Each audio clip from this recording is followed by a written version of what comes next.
Someone caught a slime to get a magic stone. Magic stones can be exchanged for money. He threw the slime at a tied-up man, and it smacked him right in the face. The others burst out laughing. One bald man said that was a very efficient move. The two main ways adventurers make money in this world are quest rewards and trading magic stones for cash. When they defeat a monster, a magic stone appears from inside its body. The exchange rate depends on the stone. A slime's magic stone is worth about 1 copper coin. The tied man was in terrible pain. His name was Tori. This white-haired guy will be our protagonist. The bully named Kahal grabbed his hair and asked if he was ready to give up. Kahal noticed something. Tori could still move. He reminded Kahal of their deal that if he endured without throwing up, Kahal would give him all those magic stones. The protagonist is Tori, 16 years old, a rookie adventurer, a member of the guild Azure Flame Wings, and his specialty, magic, is life magic. Kahal rubbed the slime across his face, annoyed by Tori's attitude. He couldn't believe a weakling like him was the younger brother of Neil. Unlike his brother, Tori had no talent as an adventurer. That was why he had no choice but to endure. He needed the magic stones. Moments later, they had made a little money, so they decided to head back soon. They left Tori to untie the rope himself. They assumed he would figure it out with his life magic. Tori cried out for his share of the magic stones. That was not what they promised. This made them shove a slime into his mouth. It made him throw up, and Kahal said that since he vomited just like they agreed, he would get no share. Tori panicked and screamed that he needed money, but Kahal told him that if he really needed money, he should have sold off some of his self-proclaimed amazing older brother's equipment. This guy even pointed out that Tori's older brother was poisoned and was probably close to death already. His friends joked that he was cruel, but Kahal told them that if Tori wanted to resent someone, it should be his own weakness. Tori was left tied to the tree. He knew he had to get home fast, so he washed himself there, dried off, and eventually broke free. While doing chores, life magic was the only thing he ever became good at. Thanks to that, he was able to join the town's adventurer guild. But life magic was completely useless in combat. His main job was using that magic for chores during camp. It was not an easy job, but it paid better than most others. He was determined to do his best to support his family. That night, before entering his home, he tried to change his gloomy expression and happily announced that he was home. A girl and a boy were waiting for him. The girl welcomed him back, while the boy complained that he was already hungry. Tori promised to make dinner for them right away. Then he asked how their big brother was doing. The girl shared that big brother Neil had read a book for her. He was happy to hear that. Later on, the food was served. The children ate quietly, while Tori and their older brother Neil had a chat. Neil asked how Tori's quest went, and Tori answered that it was a piece of cake like always. He apologized for putting him through all this hardship. Tori once again reminded him not to apologize. He told his older brother to focus on getting better. His older brother Neil was an excellent adventurer who belonged to the adventurers guild called White Breaking Spear. After their parents died in an accident 6 years ago, his brother supported their family all by himself. But 3 years ago, he encountered a basilisk during a quest accident and was poisoned. And his treatment dragged on, while the medicine was expensive. Rent, daily food costs, equipment costs, and other expenses. Even though they lived frugally, the savings his brother earned back when he was an adventurer were almost gone. Tori thought that if only he could defeat strong monsters like his big brother, he would be able to get high-value magic stones. But the problem is, he was just too weak. Our MC's brother noticed his bothered face. Suddenly, Neil took off the necklace he was wearing. It had a magic stone on it. He gave it to Tori since it would sell for a little money. Tori was shocked since that magic stone necklace was a precious charm given to him by a senior adventurer. Neil answered that it was fine. He even apologized for not giving it to him sooner. He wanted Tori to go exchange it for money soon. Tori hesitated. Neil replied that he knew his own body well. He was aware that he could not return to being an adventurer anymore. Tori told him not to say things like that, but Neil insisted on giving it to Tori. They both looked glum. Suddenly, their little siblings entered the room. Since they had finished eating, they wanted to take turns looking after Neil. Neil thanked the two of them, Sasha and Liam. They fed their brother. The next day, Tori realized that if he did not work hard, he could not protect everyone. The quest rewards alone were not enough to earn money. That was why, on his days off, he went out hunting alone to get magic stones. But even if he ran around all day, he could not even defeat 100 slimes. He only earned just under 100 copper coins. He needed more money. In the forest, someone suddenly asked him if the Adheen River was over there. Mina, 17 years old, is an archer. She is affiliated with the Azure Flame Wings Guild, and she is the admired squad leader there. Her specialty is wind magic. Tori was happy to see her, but she was surprised that he knew her name, so she asked. He explained that he was in the same guild as her. He introduced himself as Tori, the camp liaison. As the ranged squad leader who was recently scouted, he understood why she would not know a low-ranking guy like him. Then he pointed out where the Adhin River was. He explained that there was a swamp on the way, so he suggested that she go around it. She thanked him. He was glad to have spoken to her since she was someone he admired. Then he heard someone calling out to Mina. It was Kahal. He asked what she was doing there on her day off. Then he invited her to go drinking, but she casually refused. But he grabbed her and insisted. Tori was alarmed when he saw that. He thought to himself that Kahal was way too pushy. He was conflicted since Kahal was the Azure Flamewings guildmaster, but Mina was clearly in trouble. He noticed the weakened slime near his foot. Suddenly, someone yelled to Kahal about the slime. Kahal looked up just in time to see it dropping onto his face. And Tori rushed in to slash it, but it only made the splash cover his whole face. Mina was shocked, and Tori turned pale. Kahal complained that it got all over his face. Meanwhile, our boy was sweating all over his face as he thought that he had really done it. Kahal was confused when he saw Tori. He got mad at him and asked what he was doing. He thought this was revenge for last time. Tori got nervous. He apologized and fled. Kahal chased after him. Mina watched them and commented that Tori was a strange kid. Tori did not think about what would happen next. He ran all the way to the back of the forest, but he was not sure if he had lost him.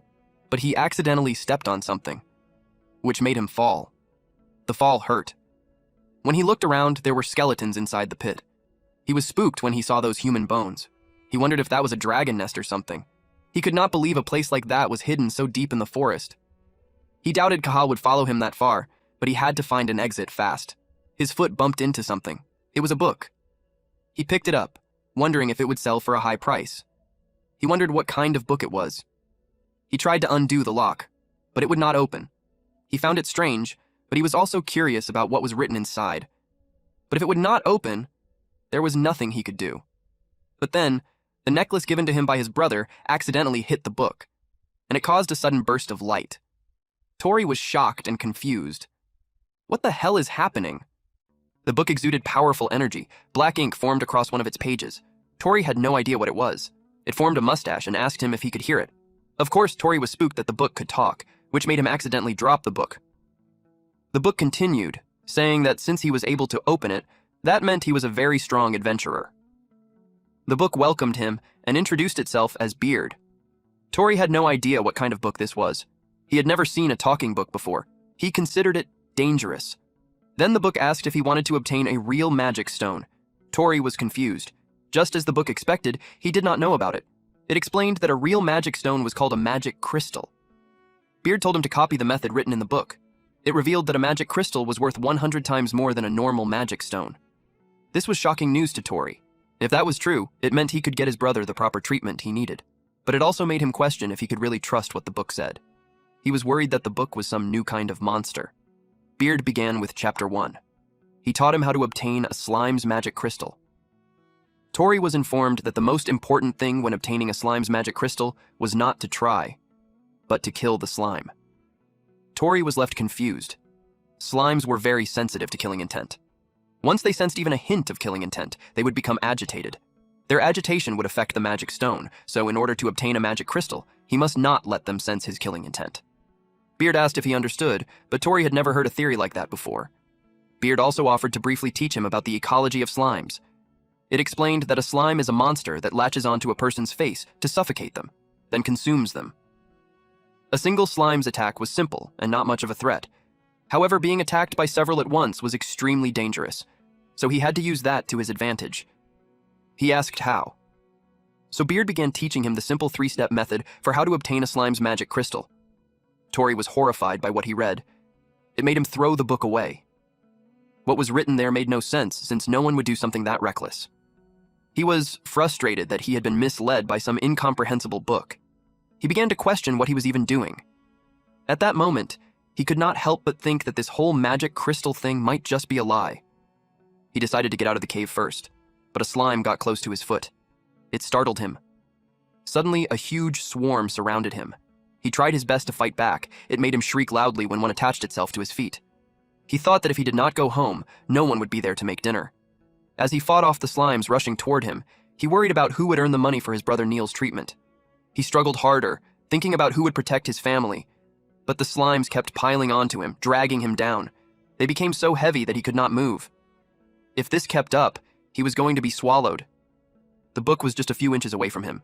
He tried to reach for it. He grabbed the book and begged it to tell him the 3 steps again. Beard acknowledged that Tori had made up his mind. Step 1 of how to obtain the slime's magic crystal was to get eaten by a slime. Beard saw that he was already being eaten by slimes. It praised his diligence for already putting it into practice. As the slimes surrounded and consumed him, he urged it to just move on quickly. Before anything else, he was reminded not to forget the pointers that had just been taught to him. Slimes become agitated when they sense killing intent. To keep them from depleting their magic stones, he needed to let go of any killing intent. So, he had to let go of the sword first. Tori knew that if he did nothing, he would die. To get back home alive, he had to do this. He forced himself to believe in what that weird book was saying. He let go of the sword and let those slimes eat him. The slime covered his face and drowned him, but he forced himself to stay calm. Beard encouraged him that he was doing well. Plus, he was told to take a posture that would let the slimes do as they pleased. Moving on. Step 2 of how to obtain a slime's magic crystal. It was to devour the slime. Slime is a monster whose identity is based on consumption. They would never imagine that they themselves could be consumed. Tori decided to eat them. He started biting on them. Until Beard clarified that when he said devour, it was only a figure of speech. What Tori actually needed to do was deploy a storage item or something similar around his face, where the slimes were gathering. Tori was annoyed that he did not say that first.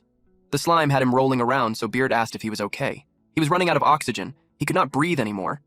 He thought he was going to die, but he thought of his siblings. He stopped moving. Beard commented that it was a pity. The child was also not the one he was looking for. It stated that his dream would have to wait for a future era. Suddenly, Tori took a deep breath. Beard was shocked. Tori used Starara storage. A magic circle appeared in front of his mouth and absorbed them. Beard knew that Starara storage was life magic. He was impressed. It was useless magic in a fight, but it was a clever way to use it. Tori finished most of the slimes because his family was waiting for him to come back home. That was why he could not die. He was determined to make it back home. Beard was amused that his strength was born from conviction. More slimes rushed toward him. Tori asked what the 3rd step was. He was desperate to do whatever it took to survive. Then, he was told that step 3 was to run away. Tori was dumbfounded. Beard told him that the slimes he failed to store were in a state of extreme agitation. They had become more dangerous and their magic stones had grown smaller. So, it would be best to avoid a pointless battle. Tori had no choice but to run with everything he had. Beard cheered him on. He kept going. He was glad to have escaped. He was so exhausted that he dropped to the ground. But thanks to the book, he was saved. When he looked at the book again, the beard was gone. He was so confused. Suddenly, it showed up and declared that it would teach him how to acquire the magic stones he had stored. He was spooked by its sudden appearance. If a slime is not exposed to the open air, it cannot maintain its body's water balance. Once stored, they would turn into magic stones in less than 5 minutes. The magic crystals should already be ready by then. Tori was worried that the slimes would attack him again, but he still released them from the Starara storage. Then, instead of slimes, a large magic stone appeared. With that, Beard completed its explanation of how to obtain a slime's magic crystal. Tori could not believe that he was holding a real magic stone. He could not believe that one piece was worth 100 copper coins. Just 2 of them were worth more than his monthly salary. Then he grew curious about something. What was written on the next page? To his surprise, he could not turn to the next page. He told Beard about it. Beard simply told him that it looked forward to the day they would meet again. Tori was left dumbfounded. Beard completely bid farewell. Tori screamed for it to wait since he still had so many things he wanted to ask, but the book was completely unresponsive now. The pages he had already opened could still be read just fine, but the next page would not open. He wondered what was required. He looked at the magic crystal in his hand. Thanks to the book, he managed to obtain a huge magic stone. He thought that if he sold it, he could not only buy medicine for his brother, but maybe even get clothes for Sasha and Liam as well. And he would be able to eat a full meal just once. Since it was already late, the shop was already closed. He decided to take the magic stone to exchange in the morning. He was already expecting that everyone would be shocked when they saw the stone. He decided to head home early for the day. To him, today had turned out to be a good day. He then wondered when the last time was that he had felt this happy on a day like this. A few hours later, he saw his younger siblings outside their home. He called out to them. They happily greeted him, and he asked if they had been practicing magic. Liam replied that he wanted to be able to use magic just like him. Then he was asked what he had done that day. He hesitated, unsure how to answer. And since it was a really odd experience, he wondered if he should really tell them. He simply told them that he had beaten a slime and read a book. He could not tell them that he was chased by Cahal and nearly died. Liam commented that it was rare for him to be reading. He showed them the book. The two of them looked confused. Tori pointed at it and told them to look at the book in his hand. Liam asked him if he was messing with them. He paused, noticing something strange. He wondered what was going on. He suspected that the book might only be visible to him. The thought crossed his mind that he might be the only one who could see it. Before he could think about it further, Sasha told him to watch her magic. She drew a circle in the air using a stick. Then she recited ignition and lit a bonfire. But the flame did not last long. It left her confused since it had worked just a moment ago. Tori volunteered to demonstrate.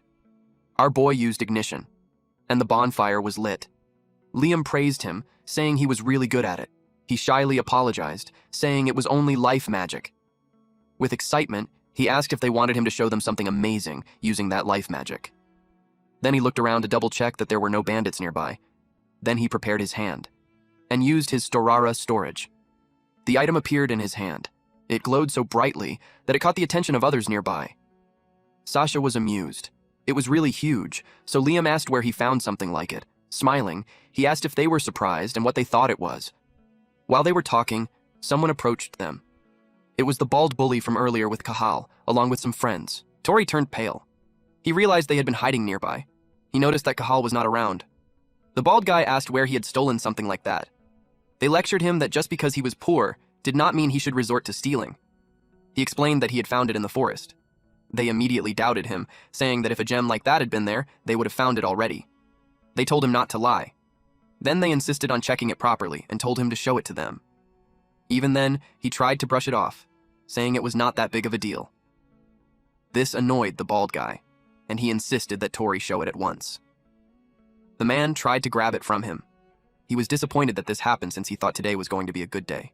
But then, his younger siblings grabbed the hem of his shirt. He noticed their trembling hands. They were scared. And seeing that expression made his heart ache even more because he wanted them to believe it was a good day too. Because of this, he decided what to do. He used his storage skill, and everyone saw the magic crystal disappear from his hand. The bullies wore annoyed expressions as they asked Tori what he had just said. Those were magic stones he obtained by going through hell. He would not give them to people like them. He tried to grab his sword, but to his surprise, it was gone. He suddenly remembered that he had thrown his dagger away when he was fighting the slimes. In that case, he knew he had to think of another way. He whispered to his siblings and informed them that they had to run for a bit. After that, our MC attacked the bonfire with the intention of extinguishing it. Everything went dark. Then he yelled for his siblings to run. The bald guy used acceleration. Tori was shocked. He was suddenly punched and thrown to the ground. All his things spilled out of his bag. The man mocked him, saying he was trying to escape by using the darkness and dismissed it as nothing more than a cheap trick. Before he could react, the man lunged forward and struck him. Liam got worried about him, but he urged him to just go. He assured him that he would be fine, so they only had to get home first. The bald guy struck him hard, sending him crashing down. The man told him that he was weak, accusing him of just putting on an act. To counter the incoming attacks, Tori used illumination.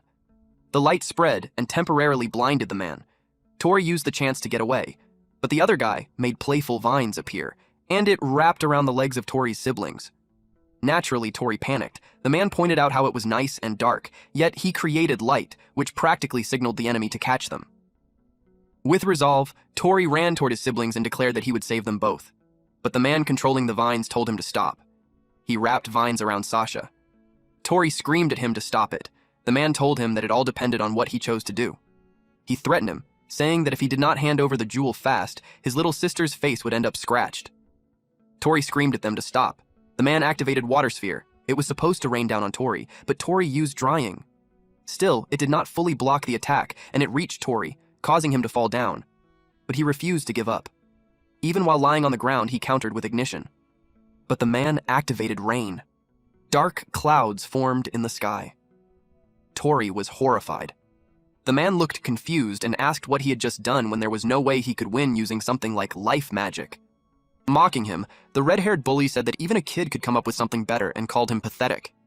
The man who made it rain found it funny that Tori still dared to pick a fight with him when he could only use life magic. Tori was so excited when they got that magic crystal. The bald guy claimed that he would be needing money for eye treatment now, and they pointed out that they would be needing the jewel for that. They kicked him at the same time while demanding the jewel. Tori knew he could not win. His younger siblings watched him get beaten up. He endured it as he curled his body into a ball. He realized that a good day would not simply come for him, and since he got no other choice, he used release storage and got the magic crystal out. Then he threw it on the ground, which made it roll and hit the book. The gentle bump of the crystal made the book glow brightly. Beard's voice was then heard and said that it saw that Tori was in a tight spot. Our boy didn't expect it to appear again. Then, it opened. Then Beard stated that they would proceed with Chapter 2. It would teach him combat methods using magic crystals. Tori realized that the next page had opened. Beard discussed Step 1, which was to cast a spell on the magic crystal. Beard asked him if he knew what would happen when he poured a different mana flow into compressed mana. The bald guy was about to pick up the magic crystal. He expected it to sell for a high price. Tori realized that only he could see the book or hear Beard's voice. He wondered what compressed mana was and if it was related to the crystal. Beard asked him if he should really be feeling exhausted at a time like this. Tori was asked if he wanted to change his situation, and of course he answered that he would do it. So he did Step 1, combat methods using magic crystals. He unleashed ignition and fired it towards the bald guy holding the crystal. But in truth, it was actually a spell for the magic crystal. The flame and the crystal collided. The bald man holding the magic crystal was confused. He asked what Tori had been doing. Beard explained that when he poured different magic into its compressed mana, a few seconds later, the magic crystal glowed brightly, and the flame grew bigger. It swirled around the man. Beard revealed that the magic power was amplified and released. Everyone was shocked, including our MC. This is the first time he had seen this method. The man was burned, and he dropped the magic crystal. The other bullies were rattled. They asked what he had done. Tori was left stunned, until Beard explained to him that despite his own tiny magic power, he could use the vast amount of magic compressed inside a magic crystal. He was told to remember that. Magic stones were not just stones he got from monsters. A magic stone is a stone that possesses magic. The man screamed loudly as the fire continued to burn. Tori could not help but be impressed. Beard told him that was not even a half of it. He was then told that there were 2 more steps to go. The bald man's friends tried to put out the fire. They asked him if he was okay, but most of his face was burned. It was brutal. They cursed Tori. They had no idea what he had just done. Struggling to get back up, he forced himself to move despite the pain. Gritting his teeth, he told himself that he had to hurry and save Sasha and Liam. But Beard told him to wait and began explaining Step 2 on how to fight using magic crystals. He needed to get the enemy to touch the magic crystal. Of course, our boy was completely confused. Then Beard explained that Tori's magic was now embedded inside the magic crystal. In other words, he was the owner of that magic crystal. It repeated that he was the owner of the magic crystal, and that was the reason he needed to make them touch it. At that moment, the enemy, frustrated, decided that if things had come to this, he would at least take the jewel. Beard informed him that anyone who was not the owner of the magic crystal would be treated as an enemy. The moment the enemy touched it, he was burned as well. Making the man scream loudly, Beard simplified it by saying that anyone who was not the owner was considered an enemy, and the magic he cast on it earlier reignited as a defense mechanism. He could not believe the power of a magic crystal. He learned that a magic crystal recognizes whoever bathes it in their magic as its owner. However, if someone else hits the magic crystal with stronger magic, the ownership would be overwritten. That meant if Tori's opponent used stronger magic than he did, the ownership of the crystal would transfer to them. So Beard told him that his next priority should not be the safety of the hostages, but retrieving the magic crystal. Naturally, Tori would not agree with that. He could not let his siblings stay terrified any longer. Tori thought of what Neil would do. Meanwhile, the last enemy still standing wondered what kind of jewel it was. He guessed that it might be enchanted with some kind of magic that activates on touch. Despite the uncertainty, he wanted to do something. He was willing to risk it all. He decided to destroy the stone. Beard realized that the situation was bad. At this rate, the ownership of the magic crystal would be transferred to the enemy. And if that happened, everything would be over. It noticed that Tori still did not know how to fight properly. It told him that he needed to instill a sense of defeat in his opponent, or the nightmare would continue. What he truly needed was composure, the ability to calmly assess the situation. Moments later, Tori picked up the magic crystal. The last enemy looked terrified. Beard went quiet. Tori's gaze was intimidating. Beard was surprised that he was not going to save those two children first. Tori replied that he thought about what Neil would do. His brother was always calm. In his memory, his brother would stare down his opponent and never lower his axe until the enemy was gone. And besides, Beard had saved his life, so he trusted it. He decided not to hesitate anymore. Beard was pleased. He praised Tori by saying, "That's the spirit." After that, they proceeded with step 3. The man was annoyed that it felt like Tori was looking down on him. He wondered why Tori was the only one who could touch the jewel. He refused to let Tori win just like that. He targeted those two children instead. He wrapped them with vines. The situation was bad. Beard told him to do step 3, to imagine the monster that dropped the magic crystal. Tori was dumbfounded, because that monster was a slime. But as soon as he thought about it, the magic crystal transformed into a slime. Beard saw that he had potential. A magic crystal allows someone to use the magic of the monster that dropped it. Realizing that, he understood that it meant he could use that power himself. The enemy released more vines, while Tori used slime magic. He rained down slimes on the man. Sasha and Liam were shocked and impressed by Tori's magic. Tori was impressed too. The technique came to him just as he had imagined it would. The man asked what kind of magic that was, and what the hell Tori even was. Tori saw the trembling enemy, and it made him wonder if the man had always been like that. The man created more vines. Tori could not believe he had been afraid of a guy like this. The man was furious. He wondered if he was allowed to stop being scared now. Beard told him that it was finally time for the finale. It asked Tori if he now understood the proper way to use a magic crystal. Basically, he had to own the magic crystal and imagine. If he got his hands on a dragon's magic crystal, he could even master dragon magic. That was the true power of the magic stone. Beard asked if he thought it was exciting too. He replied yes. Now he was also ready to deliver payback for what happened earlier. The man screamed at him to stop, but our boy had already created a huge, powerful orb. Then, it rained down on his senior, even choking the man. Then ice pierced his body. All of Tori's enemies were now unconscious. He could not believe he did it. Through the use of the power of the magic stone and the book, he won. Sasha rushed over to hug him. Tori immediately checked if she was all right and not hurt anywhere. Sasha exclaimed that he was amazing. Tori was surprised. She told him he was so strong and so cool, and that made him smile. Also, it proved that he had truly won. He apologized for scratching her face, but she answered that she was fine. Liam approached him. He saw the magic Tori used and knew that it was not life magic. Tori did not know how to answer. He made up something about meeting an old man in the cave, and that he taught him. Liam wondered who it could be. Tori insisted that it was just a lucky coincidence. Tori decided to keep everything a secret for now. He did not want to drag the two of them into anything weird. What mattered to him was that they all got home safely together. He made an announcement that whoever got home last had to do the dishes. Sasha followed behind him. But then he remembered something. He told them not to tell Neil about what happened. He persuaded them by saying that their big brother told them not to fight, and to keep him from worrying, it would stay a secret between the three of them. Moments later, they arrived home. And as soon as they arrived, Sasha announced that Tori used an amazing magic trick. He covered her mouth and told Neil that it was nothing. Then he stopped. When Tori got a better look at Neil, he was shocked. He did not expect him to be awake when he should have been sleeping. Neil replied that they were late, so he thought he would check on them. Tori apologized and told him that a lot had happened. Neil noticed that he came back pretty injured, so he asked if gathering magic stones was tough. He answered that it was tough. Neil felt guilty, saying he was always the one making Tori carry the burden. He thought that he should do something too, whenever he could at least move a little. Seeing him like that, Tori quickly reassured him, insisting that he was fine and that Neil just needed to rest. Then, in a hurry, he called out for Liam and Sasha, asking them to help carry him. Time quietly passed. The three siblings were deep asleep, except for Tori. He double-checked if they were truly asleep. Just as he thought, he could not tell Neil, knowing it would only make him worry more.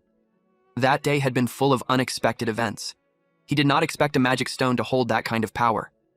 He took out his magic book. He wondered what the true nature of this book really was. He tried hard, but none of the other pages would turn. Then he noticed his necklace. He remembered that the first time the page opened was when the magic stone necklace touched it. Suddenly, Beard spoke, and that surprised him. Fortunately, none of his siblings woke up from the noise. He was annoyed at Beard for scaring him like that, but Beard told him it just had a little supplement to add. Someone woke up and asked him if something was wrong. He replied that he just had to go to the toilet. Outside, he complained, telling it not to suddenly show up like that because he could not explain it to anyone. Beard told him that to begin with, no one else could see or hear it. Frustrated, he argued that he had his own circumstances to deal with too. Beard dismissed it, saying that if that was the case, he should handle things himself and not rely on it only when it was convenient. He could only click his tongue in response. Beard then addressed him seriously, telling him that as an adventurer, he would likely acquire many magic crystal stones in the future. Because of that, what he needed most was funds. Without money, it told him, he would not be able to continue as an adventurer. It clarified that he should exchange those magic stones for money. Thinking about it, he agreed, saying that was what he originally intended. But now, he also wanted to be able to use slime magic. Beard told him that he should now be able to obtain magic crystals like that anytime. It pointed out that he had already grown stronger than before. He was asked if he thought of it that way too. He could not answer. Beard abruptly told him goodnight. Caught off guard, he tried to stop it, saying he still had things he wanted to ask. As it went silent, he could not help but think it was a selfish guy. Looking up at the night sky, he wondered why it was telling him so much. Even so, he understood that money was necessary. With that in mind, he decided that tomorrow he would bring the magic stones to the exchange. The next day, he was in disguise. He gathered the old helmet from home. He also used the cotton beard he had made. Even the old sheet he was planning to throw away became part of it. With all of that, he believed no one would be able to recognize him. He went to the exchange store. His appearance caught the attention of the people there. Some guessed that he might be there to sell off his stash of magic stones before retirement. Thinking about it, if a mere camp helper showed up with a magic stone, people would start getting suspicious. The people in the store mocked him, asking what he was doing there and if he was trying to get some nursing home money. Laughing, they assumed all he had were moldy old stones. Without saying a word, he slammed the magic stone down in front of them. Their jaws dropped. He calmly asked them which one was moldy, the stone or their eyes. Caught off guard, the staff panicked and quickly called for the manager. Seeing the stone, they were shocked, wondering what it was and if the old man could actually be a famous adventurer. Some even admitted they had never seen such a huge magic stone before. He realized that in this world, if someone was being looked down on, the store would not buy what that person was selling. Bluffing his way through, he remembered that this was the technique at the exchange, just like Neil had used before. After that, he finished his business and immediately set out. He turned into an alleyway, sat for a bit, and took out his gold coin. He inspected it carefully. He could not contain his emotions upon seeing it in his hand. He was so happy about getting one gold coin. It was his first time ever holding one. Just like Beard said, it was worth 100 times a slime's magic stone. At this point, he had taken off his disguise and thought that with this, he could already cover Neil's treatment fee, and even their rent for the month could be paid. Excited, he also thought about buying shoes and clothes for Liam and Sasha. Filled with joy, he declared that tonight they would feast. Until someone grabbed his hand. It was Cahal. Cahal asked why he had a gold coin. Tori was shocked. Then he felt rage. Tori was angry since he had finally gotten his hands on a gold coin, and he was found by those guys in an alleyway. But to his surprise, the gold coin was gone. Even Cahal was dumbfounded. They saw the culprit running away. This person had the gold coin between his fingers and told them that their story was like two dogs fighting over a bone while a third ran away with it. Then this person jumped side to side across the buildings to reach the roof. He landed safely and bid goodbye to Mr. Careless. Tori and Cahal were stunned, and they both yelled at the person to give back their gold coin. Tori could not believe that the man had gotten away. He wondered what that guy was all about. Even though he had finally earned one, he could not help but think that in the end he was still broke. He took out his magic book and asked why it did not help him. But the magic book stayed silent. He kept asking why not. He had told his siblings they would have a feast before he left home, and now they would be disappointed. He announced that he was home. When he opened the door, he could hear his siblings calling out for Neil and telling him to hang in there. He panicked. He rushed toward the room and asked what had happened. Neil was not looking good. He was in excruciating pain. Without wasting time, he told Sasha and Liam that he was going to get the doctor. He instructed them to look after their brother while he was gone. They quickly agreed as he rushed out. Neil had been afflicted with basilisk poison for a long time now. Although he had been stable recently, the poison was eating away at his body. He hoped Neil would hang on a little longer and not leave them yet. At the clinic, he barged in, calling for the doctor in desperation. The doctor was telling someone that he was out of medicine. The person in the white robe asked if there were any materials needed so he could go and get them. The doctor hesitated, unsure how to respond. Then the person in the white robe and Tori's eyes met. Tori recognized him and shouted, calling him the thief from before. He saw the gold coin on the counter and immediately grabbed it. He demanded that he return the gold coin, claiming it was his. but the person in the white robe grabbed it first. Then he denied it, saying he did not know what Tori was talking about. This made Tori furious. Before things escalated further, the doctor told him to calm down and asked what the matter was. Tori suddenly remembered his purpose. He told him that Neil was in a lot of pain and that it was really bad. Hearing that, the doctor admitted that the situation was not good. But before he could say anything else, Tori pleaded with him, promising that he would definitely pay later and asking him to just give him the medicine for now. The doctor explained that it was not a matter of money. He revealed that they had run out of the dryad's lost seed, a necessary ingredient for the poison cure. Tori was left speechless. The doctor explained that the supply from outside the city had been cut off recently. He was just explaining to the person in the white robe that he could not make the medicine either. Tori was worried because, at this rate, they would not make it in time. The doctor offered to examine Neil. The person in the white robe immediately said he would go and get the ingredient, saying his little brother's life was on the line. Tori was shocked. The doctor stopped him, apologizing and saying he could not let him go alone. He explained that he had already sent a request to the guild, and they needed at least 10 adventurers for it. Hearing about the quest, Tori realized something. He urgently asked the doctor if he knew where they could find the ingredient. The doctor told him it could be found at the base of the Great Mother Tree in Guruma Forest. However, he warned that it was a dangerous place where monsters often appeared. Without hesitation, Tori declared that he would go. The person in the white robe was surprised. The doctor was shocked that Tori said that. He refused, saying there was no way he could take responsibility for that. But Tori insisted, telling him it would be fine and that he would come back alive. Still, the doctor could not believe him. The man in the white robe repeated that he had already decided to go. This caught Tori's attention. He explained that he also needed the same ingredient right away, and he had been to Guruma Forest a few times before. He introduced himself as Clegg. Tori hesitated for a moment before introducing himself. Then he said that he would take the gold coin back once everything was settled. Then he asked the doctor if they could go since there were 2 of them already. The doctor told them it was not okay, but he knew Tori would still go. The doctor eventually agreed. He added that he would watch over Neil's condition and report to the guild. He warned them not to do anything reckless. Tori thanked him, and they left. The doctor told them to be careful. He also warned them about a rumor that the monsters in that forest eat adventurers. In the forest. They were already pretty deep inside. Clegg told him that the Great Mother Tree was in the deepest part of the forest. He asked if Tori was already tired. Tori replied that he was not tired at all. Clegg warned him that he had no obligation to cooperate, and if Tori could not keep up, he would be left behind. Tori saw that he moved fast. Then he remembered what Clegg said earlier about his little brother's life being on the line. It made him wonder if Clegg's family might be sick too. In that sense, he felt their situations might be similar. Before he could think further, the man suddenly said they had arrived. They stopped in front of a huge tree. Tori was impressed since he had never seen a tree that big before. Clegg pointed at something. It was the dryad's lost seed on the ground. Tori was so happy that they found it faster than expected. With urgency, he suggested they hurry back and have the medicine made. But Clegg told him to wait.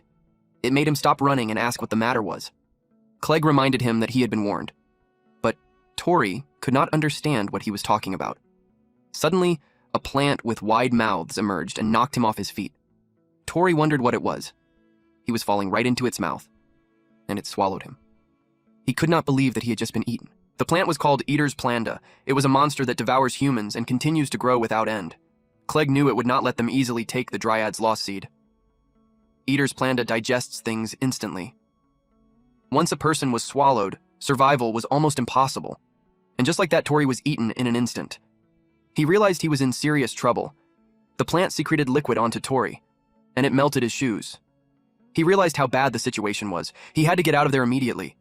His hand slipped, and he fell. He landed in a pool of that liquid. He could not believe it. It made him think that he was just going to melt away, until he felt something hit his shoe. He was surprised by what he saw. It was a magic crystal. He wondered why there was a magic crystal there. He thought that if he summoned Beard, maybe it could do something about the situation. But when he took it out, it slipped from his hand. He swam toward it. Fortunately, it fell right onto the crystal. It glowed brightly, making the liquid fade away, making him fall to another layer inside the plant. He groaned as he pulled himself up, realizing the mucus was suddenly gone. Beard spoke, telling him that it had been a close call. Luckily, a magic crystal had just happened to be there. He was happy to hear from Beard. Beard explained that they were inside Eater's Planda, and the magic crystal was from the rock birds that had been eaten by it. Tori finally understood the situation. Beard admitted that it would answer when called out that way. It was designed to respond to strong bursts of mana. If he waved a magic crystal and called out, it would answer. Frustrated, he complained that it should have been explained sooner. Beard casually apologized. Looking around, he realized the situation was as bad as ever. It sarcastically stated that it was such a warm welcome. Then, without wasting time, the book told him to begin. It introduced Chapter 3, How to Obtain Eater's Planda's Magic Crystal. Meanwhile, Clegg avoided being eaten by it. He expected it to slow down during digestion, but that was not happening. He thought that the creature might have digested the guy too quickly. Even so, he realized that everything had happened far too fast. At the same time, the man understood that without the Dryad's lost seed, the boy could not be saved. With resolve, he declared that he would turn both Tori and Eater's Planda to ash. He jumped onto a tree branch and settled there as he opened his cape. There were many vials strapped across his body. He knew that plant-type monsters were weak to fire. He opened one vial. It was Flamehawk magic powder. Then he opened the vial for slime magic powder and bomb turtle magic powder. He mixed everything and threw it onto Eater's Planda. It was an explosive mix. The plant burned. It could not extinguish the fire and rolled across the ground. He noticed them circling beneath him. He used rabbit magic powder and rockbird magic powder. The fire died out, and it attacked him. He noticed how it was rubbing itself against the ground. He wondered if it had intentionally put out the fire on purpose. He grabbed 2 more vials and opened them. He realized that this creature had real intelligence, meaning it was a highly evolved specimen. He mixed the vials, and it released a beam toward Eater's Planda. Then he was engulfed by a slime as he used Soaring Leap. It tried to eat him while he was mid-air. Fortunately, he was able to avoid them at the last second. Then he noticed something. The creature did not have teeth yet. Its stalk could not detach from the roots.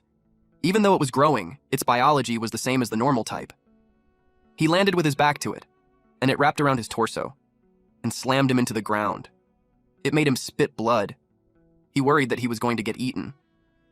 Unexpectedly, they moved erratically. He could not believe that it started convulsing. He took his Purple Panther magic powder and Wolf Helm magic powder and threw them. Allowing him to use Axel Mix, Eater's Planda chased after him, but he moved fast and intentionally tangled them together. It was intelligent, but it was still at a child's level. He planned to destroy its nerves from the outside. He then prepared multiple types of magic powder, poison feed, fly moth, and acid bee. He mixed them all together, creating the technique Dissolve Mix.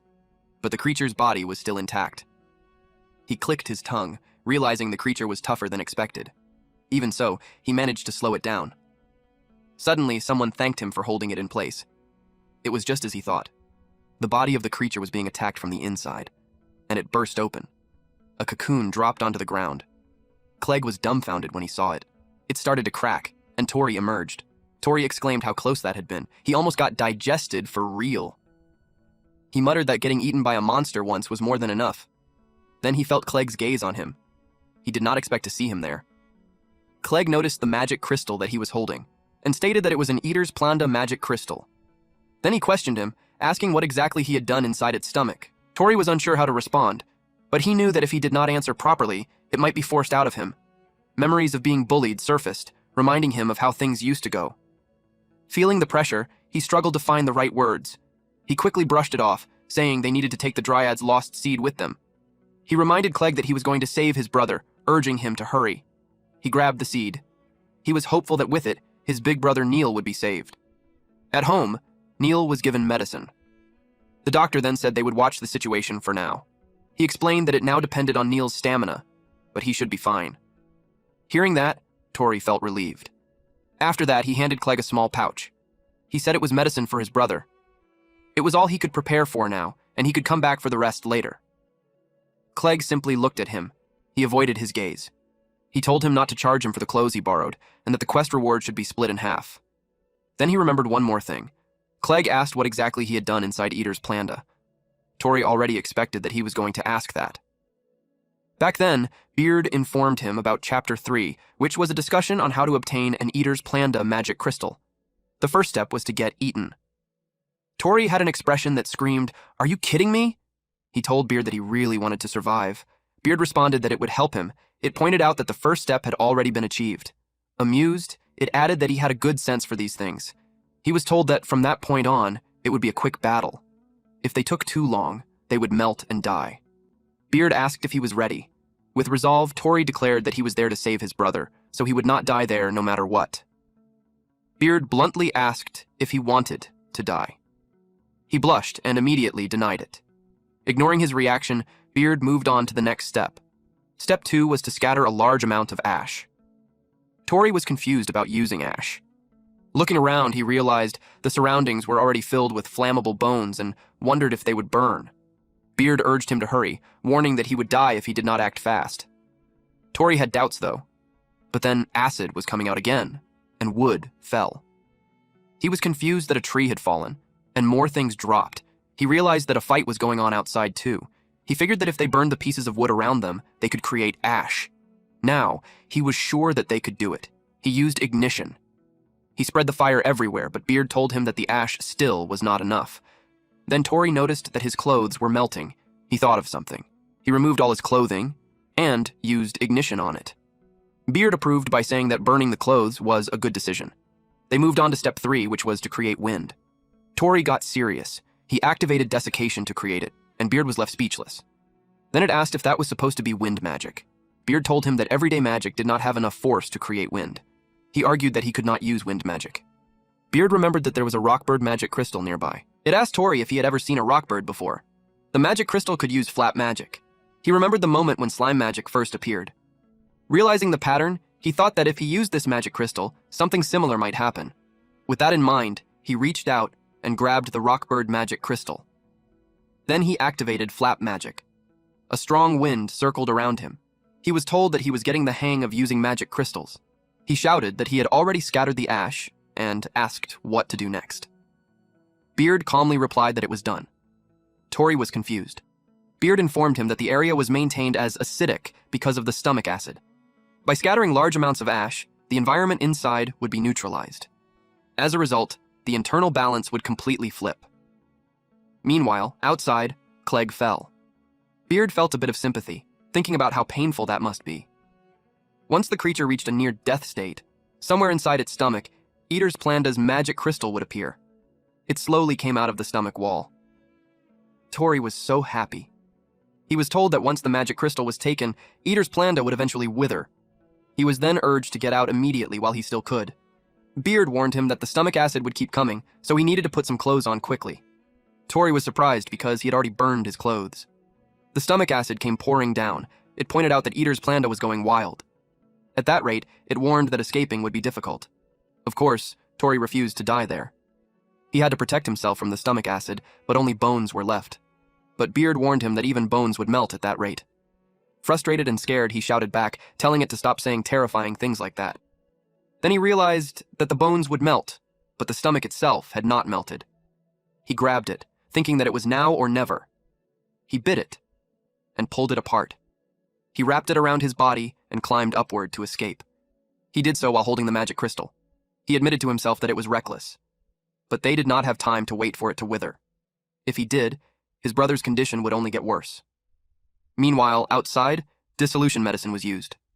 Beard noticed that the movement of Eater's Planda had slowed down due to some kind of external pressure. Then he heard Clegg say that he could only stop it from moving. Then he answered to stop it with a knife. That was what happened. He really did not know how to explain Beard, and he was not good at lying. Clegg knew that if it were not for Tori, he would not have been saved. Tori simply smiled and thanked him. Clegg did not respond at once. He just turned his back on him. Tori was confused, but he wondered if he had successfully avoided the question. Then Clegg stopped walking. He looked at the pouch in his hand and admitted to himself that he could not have done it alone. He held onto the pouch and remembered that the guy's name was Tori. He told himself that he would not thank him. That night, Cahal and his squad were shocked.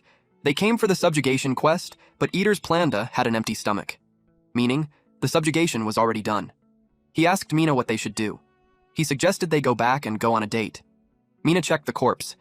It was completely withered, which meant that the magic crystal had already been collected. Then she noticed something. It was a note that the pants were owned by Tori. She remembered that name, and that the guy was from their guild. She wondered if that kid had subjugated Eater's Planda. Late at night, Tori unlocked his storage and took out the 2 magic crystals. He did it on purpose, so he could admire those 2 magic crystals. He was happy to have 2 magic crystals at once. One came from Eater's Planda, and the other was from the rockbird. He recalled that he had fought a rockbird once at the guild, but he could not even scratch it. He wondered how much they would be worth. But then, there was one problem. How could he exchange them without getting caught? The last time, Cahal and the others noticed right away. He wished they did home appraisals, but then his brother would question where the crystals came from. He glanced at his sleeping brother. He wondered if Neil would even believe him if he told him about Beard, and that he could now use powerful magic too. He might finally be able to get him proper treatment. He also felt relieved that he would not have to worry about Sasha or Liam as much. In the end, he decided that he could handle everything on his own. Suddenly, someone knocked on his door. He wondered who would visit at that hour. He opened the door and asked who was there. He was surprised to see Clegg. He asked what he wanted for him to show up in the middle of the night. Clegg threw the gold coin at him, and he almost failed to catch it. He was confused when he saw that it was the same gold coin. It was the one Clegg had been holding. His brother told him to return it. Tori answered that Clegg's brother was a good kid, unlike him. Clegg scoffed and pointed out that he already returned it. He was about to leave. But Tori called out for him to wait, saying he would also return the clothes he borrowed. He invited him to sit down at least and said he would serve him some tea. He added that his brother was sleeping in the back and told him to keep quiet. Clegg saw Neil from a distance. He recognized him as the hero of the white breaking spear, Neil. Tori asked if his brother had recovered. He answered that the medicine worked and that his brother was doing fine. Tori felt relieved and said it was good to hear. He added that Neil's condition had stabilized as well. Even so, he mentioned that Neil still needed rest, though he could at least get up and move around now. Clegg simply replied, "I see." But he saw the sunken eyes, muscle loss, hair falling from the side effects, and those damaged lungs wheezing with every breath. It made him sad. He muttered that it really was basilisk poison. Tori was surprised he could tell. Clegg explained that he was a healer and knew a fair bit about poisons. He admitted that poison from a monster was truly terrifying. Tori answered that the medicine was helping little by little, but a full cure was not possible. Clegg muttered that if they had a basilisk magic crystal, things might be different. Tori was shocked to hear that. He asked him what he said, but Clegg told him to forget it, because it was not as simple as it sounded. Basilisks were calamity-class monsters. Even so, Tori thought to himself that if there was a chance for a cure by obtaining a basilisk magic crystal, he wanted to ask more about it, but Clegg was already gone. He complained that Clegg was as slippery as ever. Still, he held on to the chance to finally cure his big brother. So, he wondered if the book could make it possible. Tori sat and read. He'd been able to unlock more pages from it. He learned that combining crystals could unlock new ones. Then, one page caught his interest. There was a list of different types of magic crystals, like the slime magic crystal, Eater's Planda magic crystal, and the rockbird magic crystal. He wondered if the book was some kind of encyclopedia. It contained all the crystals he'd collected so far. One entry described the slime magic crystal, a clear blue crystal that generates slime magic. It also noted its value, estimated at around 38,000 to 52,000 G. There was also the Eater's Planda magic crystal, with C-rank rarity. It was a beautiful indigo crystal that generated vine magic. Its value was around 220 to 280,000 gold. He read the next entry about the rockbird magic crystal. It described it as a rugged amber crystal that generated wing beat magic. Its value was much higher, around 90 to 110,000 G. Out of nowhere, Beard commented that Tori had finally noticed something. Of course, its sudden appearance startled Tori. He told it not to suddenly appear like that. Beard told him that those records in the encyclopedia were pretty handy. Tori admitted he'd never seen those pages before. He only read what was available. Beard replied that once he inscribed them, knowledge was added automatically. It had unlocked part of its knowledge for him. Tori was confused why it would do that. Beard continued, explaining that there were 100 types of magic crystals in the world. It wanted him to collect all of them. Shocked, he asked why it had to be him. It answered that it was because it trusted his ability. It asked him if he wanted to cure his brother's illness. Hearing that, he froze. Then it explained that it contained all the knowledge about magic crystals, but it also admitted that it was just a book. It could not hunt monsters on its own, and meeting him gave it an idea. It proposed a deal. He would gather the magic crystals. In return, it would share its knowledge with him. It pointed out that their interests aligned perfectly. He felt uneasy, saying it sounded like making a deal with the devil. He's also well aware that there were plenty of stronger adventurers out there. Beard laughed and said he didn't understand his own true value. Confused, he repeated the word, questioning what it meant. Beard was about to reveal something, when they were interrupted by a loud noise. Beard found the aura familiar. Tori was shocked. He rushed to check it. There was a monster wreaking havoc in the city. He could not believe the city was being destroyed, and that monster looked familiar to him. It was the basilisk, the one that left Neil in that condition. Basically, Tori's sworn enemy. He brought up what Beard mentioned, that their interests aligned. Beard confirmed that. That made him determined to take the magic crystal while Beard lent him its strength. Beard stayed silent, and eventually, it agreed. So, their Chapter 4 discussion was how to obtain the basilisk's magic crystal. People ran in panic as a massive basilisk appeared. They shouted for everyone to run, warning that they would be crushed. Amid the chaos, a child cried out, calling for his mother. Terrified and alone, he desperately looked around, shouting for her. But then, a building was about to fall on them. Fortunately, a man with a huge hammer arrived. He caught the child while smashing apart the falling section of the building. He told the child that everything was all right. The mother spotted the child. She was relieved to finally find him. The child ran to her. The mother thanked the man for saving them. He told them to run carefully and head to higher ground since the rescue team would be there. They agreed and quickly left. The child asked the mother about the man, and she answered that he was the strongest adventurer in town. He was introduced as the guild master of White Breaking Spear. His name was Angus, also known as Black Iron's rabid dog. He was a 37-year-old adventurer. He specialized in striking magic and stood as one of the strongest figures in the guild. He noticed a line of ants near his feet. He apologized for almost stepping on them. He thought they were evacuating too. With confidence, he told them not to worry and to leave everything to him. He declared that he would restore peace to the town in no time. He dragged his hammer to draw a line. It was the mark of the place he needed to protect. And then the basilisk noticed him. Angus didn't waste his time and immediately used Black Iron's thorn. A pentagon-shaped barrier formed in front of the basilisk. He swung his hammer. Dark energy surged from the pentagon and burned its body. He told the basilisk that from that point onward, entry was forbidden. The basilisk hissed at him. He had no idea why the monster known as the Mad Poison Basilisk had suddenly appeared in town. But what he did know was that it was Neil's enemy. Without hesitation, he launched an attack. He was determined to take its head right there and then. After his attack, he commanded his reinforcements. The archers prepared to strike. They simultaneously unleashed piercing arrows. The arrows they fired were not getting through at all. They reported to Angus that the scales were too hard. Some of them even thought it was impossible. But Angus shouted at them not to get discouraged and said the rest of the team would arrive soon. He told them to keep firing. Even if 100 arrows were shot and only one landed, it still dealt damage. And if they shot 1,000, that meant 100 times the damage. He charged forward and struck the basilisk head-on, declaring that they would not lose in a contest of strength. He added that their guild was all about hitting things until they broke. Cahal arrived and commented that their leader was a muscle brain as usual. Suddenly, someone used the skill weight. The basilisk was forced to the ground. Angus was surprised to see gravity magic.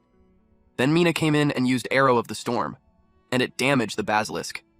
Angus saw that the star players of Azure Flamewings had arrived and praised them, saying they did a good job. Calling them by name, he acknowledged Cahal and Mina. Cahal joked that it was called a star's entrance. At the same time, Clegg used bombing medicine on the basilisk. Angus acknowledged his arrival. Clegg apologized for being late and asked about the situation. Angus replied confidently, saying he had not let it cross the line yet. Clegg just scoffed. Meanwhile, Cahal wanted to say Mina did a good job, but it looked like her attack was not very effective. The townspeople cheered as they saw White Breaking Spear and Azure Flamewings arrive. The arrival of the town's two major guilds made them believe everything would be fine now. Hope spread through the crowd as they placed their trust in the adventurers. From a distance, people shouted their support, calling out to Mina and the others to hang in there. Cahal was unhappy when he noticed no one was cheering his name. One of his members told him that he was the heel of the town, but he found that unacceptable since he was the guildmaster of Azure Flame Wings. He decided he needed to redeem himself.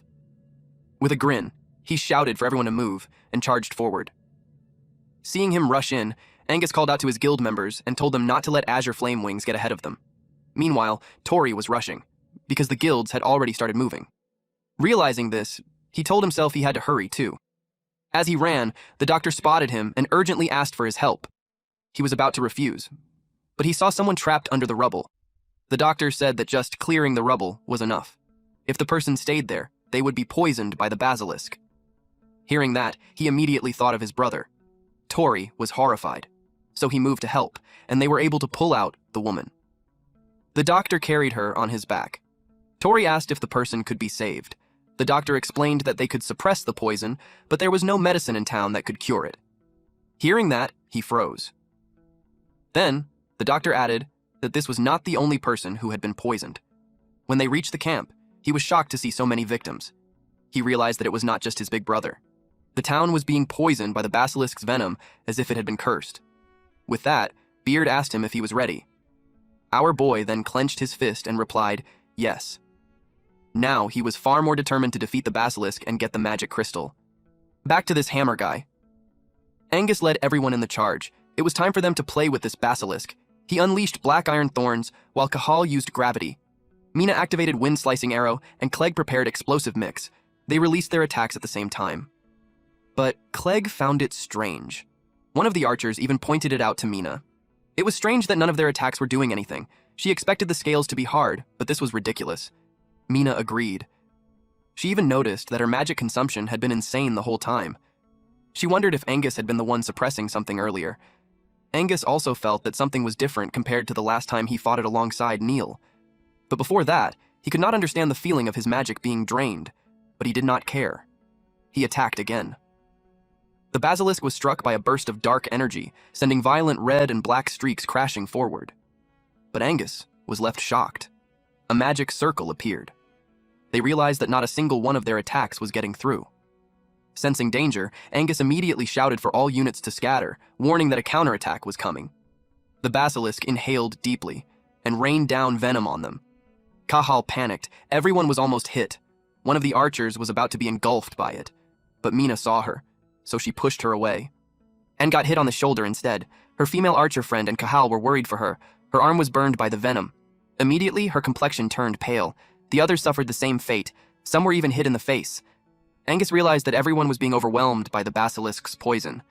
To him, it felt just like that time when Neil's power was taken away. He lamented that event, because back then, he was the one who was supposed to protect his comrades. He blamed himself for erasing Neil's future. Neil was the hope that led everyone. He was lost in thought until Clegg yelled at him to dodge. The venom was about to rain down on him. He noticed the cat standing on his drawn line. He called it an idiot for being outside the line. Suddenly, someone used vine magic, and the vines formed a barrier that shielded Angus from the venom. Angus was shocked. Vine magic was used once more, and the vines wrapped around the basilisk. It sprayed venom again. Then this person used storage release, and used wingbeat magic to disperse the poison. Cahal was caught off guard and asked what kind of magic that was. They could not believe that the poison had been blown away by wind. Clegg saw who it was. The person's back was turned toward them. Angus thought it was Neil. This shocked the female archer, but Mina told her that was wrong. Angus looked carefully, and they realized it was none other than Tori. Beard then spoke and revealed the next step, how to obtain a basilisk magic crystal. Step 1 was to restrain its body, which was already done. Tori said he would not let the poison claim any more victims. With a determined and pissed look on his face, our boy declared, "I'll be the one to get the magic stone crystal." Beard agreed with him. At the same time, Cahal questioned who had called Tori. He added that it did not seem like normal life magic. Then he asked who had just called him Tori. One of the guild members pointed out that he had already told him Tori started using strange magic recently. Mina was surprised to see him. Even Clegg was caught off guard. Angus kept watching him. He could not believe that it was Neil's little brother. Seeing him now, he could not help but think about how much he had grown. Clegg asked why Tori was there. Tori questioned why Clegg was the one fighting a basilisk and what he was even doing there. Clegg reminded him that he was an adventurer too, and a member of White Breaking Spear. Tori was surprised and asked if it was the same guild as his brothers. Clegg confirmed it, adding that he joined after Neil did. Suddenly, Angus rubbed Tori's head. Angus asked if Tori was acquainted with their ace. Tori recognized Angus. Angus knew that the bird magic was Tori's technique, and Tori confirmed it. Angus thanked him and told him it was a good technique. He then instructed Clegg to go help the ones who were poisoned. He also told him to take the dog with him because he could not protect him if he stayed outside the line. Clegg was confused about the dog. Then he noticed it, a small dog nearby, reacting nervously. Tori noticed how, even in the middle of battle, Angus was thinking about people more than just the fight. He was amazed by the town's strongest adventurer. But this was interrupted when the basilisk made a loud noise. They all became alert. Angus rushed forward while telling Tori that he was counting on him for support. Tori was caught off guard by that, and Clegg made his move, entrusting the rest to Tori, which made Tori surprised again. Beard found the situation amusing. It stated that things were getting interesting, especially now that Tori was being counted on for support. Tori scolded it since this was not the time for jokes.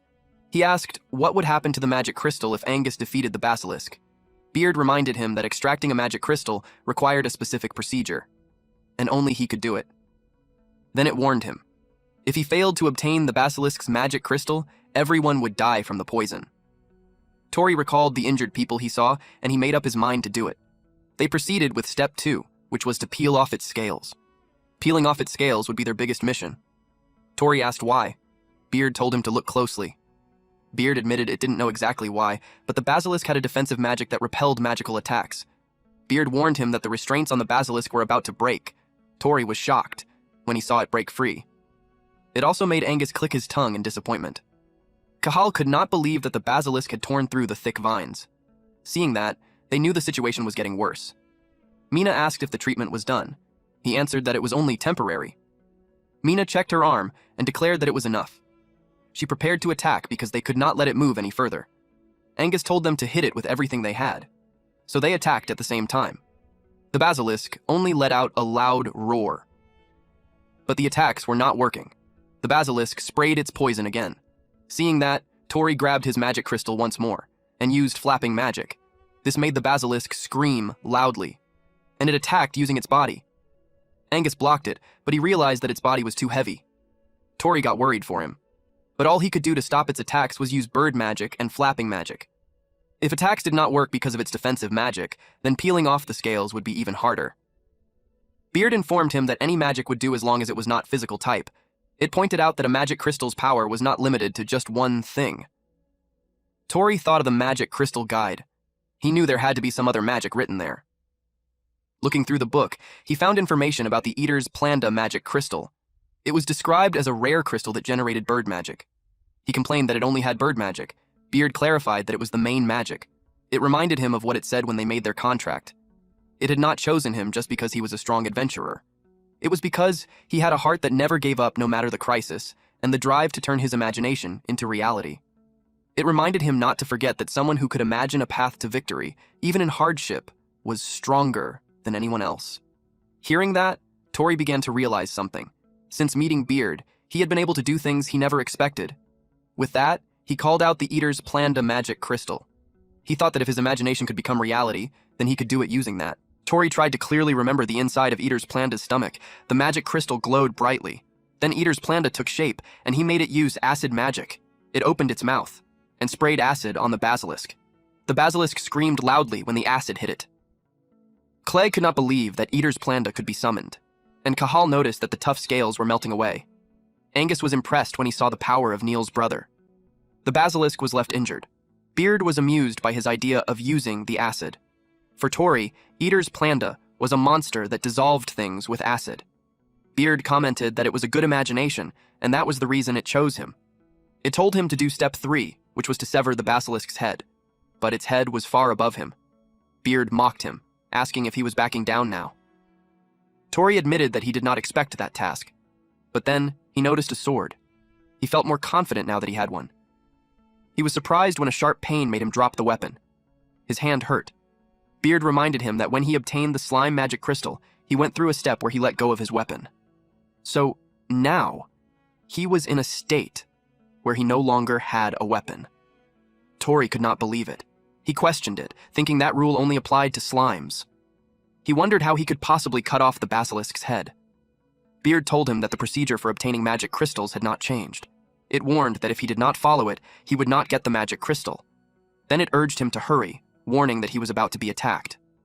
When he turned around, the basilisk's mouth was just inches away from him, and it inhaled deeply. Tori realized he was about to be hit with poison at point-blank range. He knew that flapping magic would not make it in time. It sprayed poison. Everyone was worried for Tori. Tori just covered his face with his arms, and when he opened his eyes, he saw that someone had protected him. He was dumbfounded. It was Kahal who took the hit for him. He asked him why. Kahal shouted at him to stop, saying he was trying too hard to do everything on his own. He declared that he did not do it for Tori. Instead, he did it because he was the guild master of Azure Flamewings, that only when he showed what he was capable of would their guild truly shine. He grabbed Tori's collar and asked him if he was going to win, he should stop hesitating. Tori was caught off guard. Kahal then mocked him for joining his brother's guild and slacking off. He was pissed that Tori could not even move properly unless others helped him. Frustrated, he told him that if he thought he could do it, then he should prove it himself, and not act like a hero just because he was in his brother's guild. He advised him that if there were people nearby, he should run ahead of them and not hold him back. He asked this idiot if he understood. While they were busy, the basilisk was about to hit them with its tail. Angus blocked the attack. Kahal clicked his tongue. He was frustrated that Angus was always stealing the credit. He lost his strength, and he was in bad shape because of the poison. It made Tori panic. Angus told him he would take over, saying the basilisk's scales had already been peeled off. Now, he would handle the final blow. But Tori protested, saying that if he did that, no one would be saved. The basilisk attacked again, so Angus carried Tori and Kahal away from danger. He teased him, asking if he came to steal the credit after being pushed by Kahal. Tori quickly denied it. With urgency, he declared that he had to do it himself because it was the only way Kahal would be saved. He told Angus to leave it to him. Angus watched his expression and let him. He stayed back and defended the line. He smiled at him and told him to go. Tori perked up and thanked him. He rushed ahead, but he tripped. While watching him, Angus told Kahal that he raised his junior well. Kahal told him to shut up. He admitted that no matter how much he kicked or tormented him before, the light in Tori's eyes never dimmed. That was why he was so pissed off at him. Tori approached the basilisk. They were confused, wondering what he was doing. It looked like he was not even paying attention to the basilisk's attack. Clegg remembered that Tori pulled something like that during the Eater's plan to fight too. He wondered if Tori might have figured out a way to win. He asked Mina if she could back Tori up. She agreed and said she would enchant her arrows with wind magic to deflect the poison. At the same time, another member stepped in, saying he would clear the path for him. They quickly coordinated, preparing to support Tori's move. Mina used Wind Sword Strike. The other guild member used Water Orb.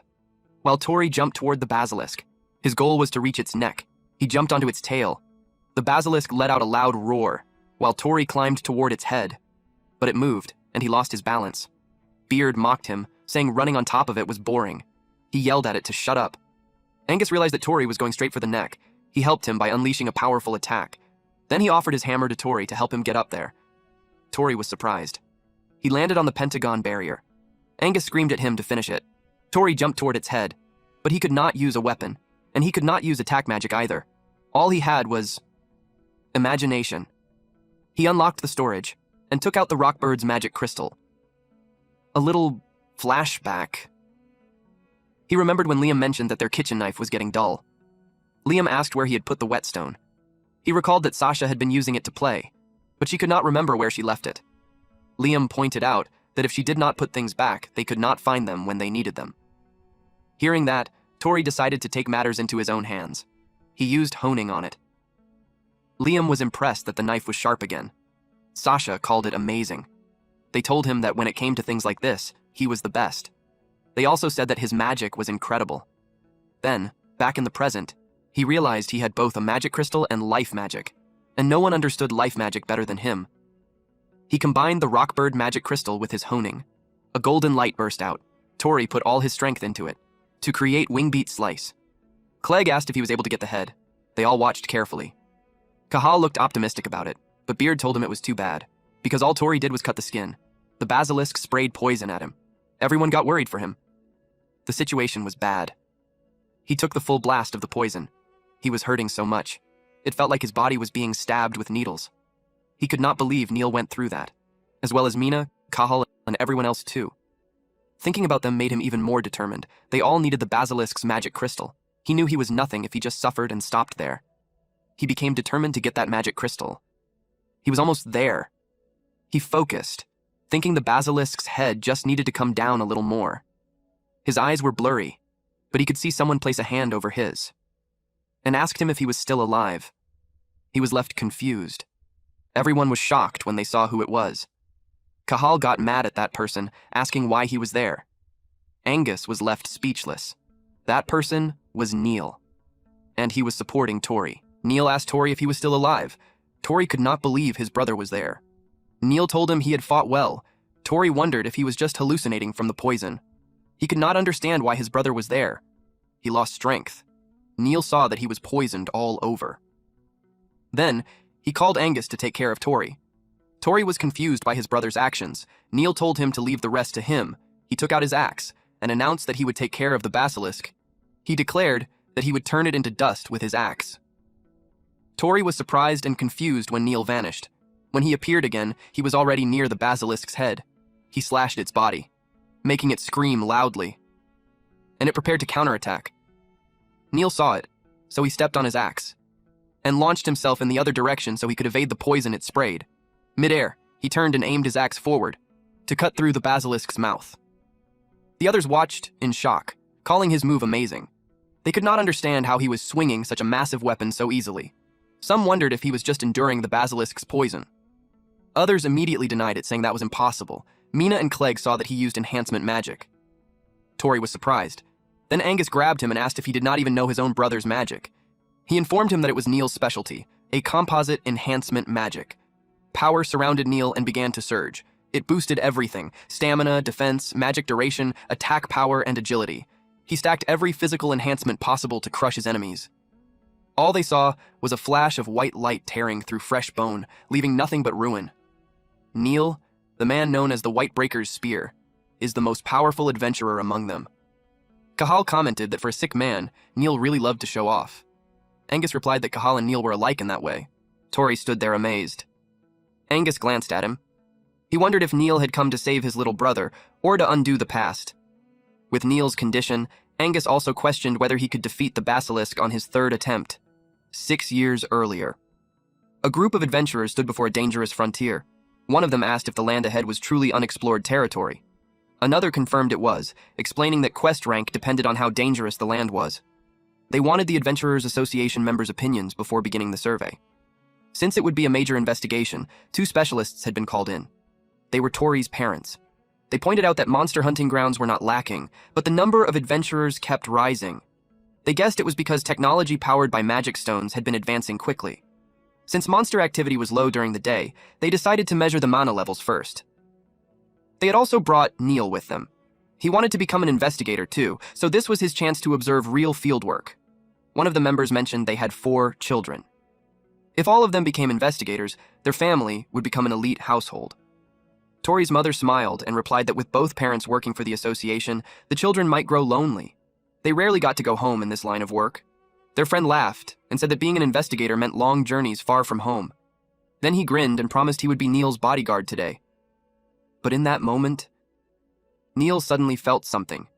In the blink of an eye, that man was swallowed whole by the basilisk. Everyone froze in shock. They had been completely caught off guard. Panic erupted as people screamed for everyone to retreat. The guards quickly formed a defensive line, determined to get the investigators out first. In the middle of the chaos, Neil stood frozen, unable to move. He was the basilisk's next target. His father shouted his name. Then his dad ran straight toward him, and was eaten instead. Neil saw it all happen with his own eyes. His mother grabbed him and tried to pull him away. Neil desperately tried to tell her what had happened to his father.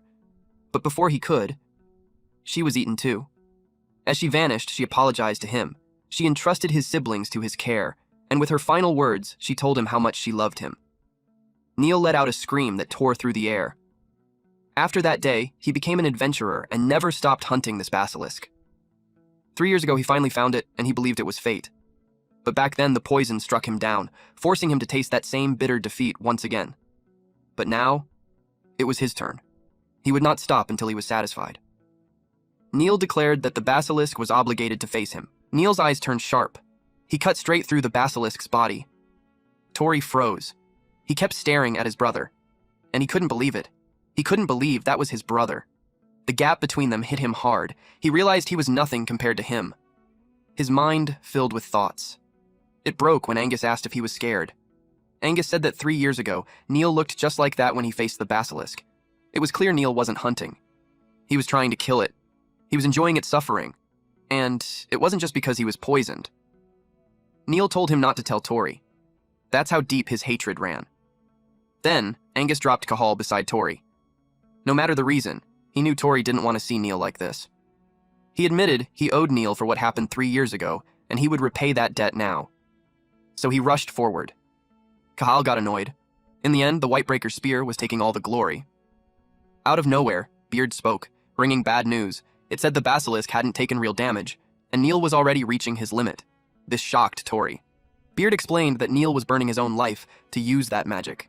It shined because it was the flame of someone about to die. It warned that if this kept going, Neil wouldn't survive.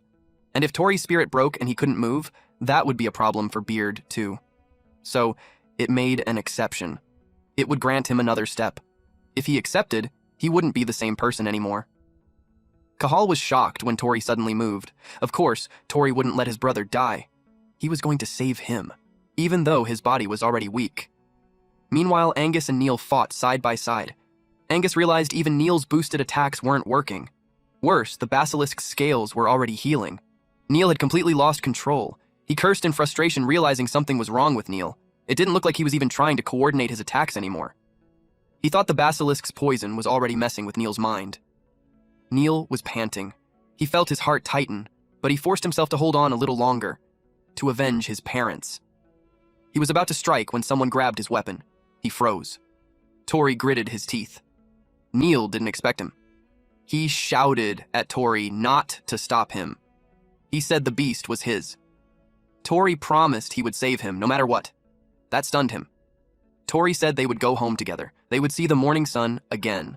Then, they'd greet Liam and Sasha, laugh, live another normal day. Tori believed they could beat it together. Neil realized something. He remembered his mother's words, to take care of Tori, Liam, and Sasha. Now he understood. His mother's smile wasn't about revenge. It was about passing life forward. He realized if he died here, he would leave the same burden behind. Tori said that was exactly why they had to win. Together. They were about to be eaten. Clegg panicked when he saw it. Angus could only curse. But with a perfect timed spell, Cahal tried to help with his gravity. The basilisk's movement slowed. Everyone turned to Cahal. Angus said his timing was perfect. Cahal shouted back that he had a guild to protect too. He refused to stand there as bait. Angus called out to Neil. Cahal called Tori. They yelled at them to do it. Beard spoke about step 4, enhancing Neil with life magic. Neil pushed his power to the limit. They used a technique called honing. Their power surged, and blood burst from the basilisk's neck. Then its head fell on the ground, confirming their victory. Everyone was shocked and relieved that the brothers pulled it off. Cahal used to think Tori was useless, just a guy who could only use daily life magic. He always jumped into subjugations and dragged people down. Just an annoying brat with that grin. And yet, he was the one who took down the basilisk they all struggled with. Cahal muttered that Tori was a fool who could do it, if he actually tried. Tori looked at his brother and said they did it. Neil thanked him. Then he passed out. Tori shouted his name, drawing everyone's attention. He placed Neil's head on his lap, and saw the poison spreading even faster. Panicking, he called out to Beard and asked about the basilisk's magic stone. Beard said it should form at the base of the severed neck. Tori rushed over. Beard explained that normally, a magic stone forms through the usual process, but this time, they added a new step, mixing Tori's life magic with Neil's enhancement magic. It admitted it was curious what kind of crystal that would create. Tori snapped back. It better work, or they were done. He finally reached the magic stone, and quickly pulled it out. Beard noted how huge it was, twice the normal size. Tori told Clegg they got it. Clegg said to leave it to him. Tori asked if he could make the antidote. Clegg said yes and started crushing it. He broke it down with his dagger.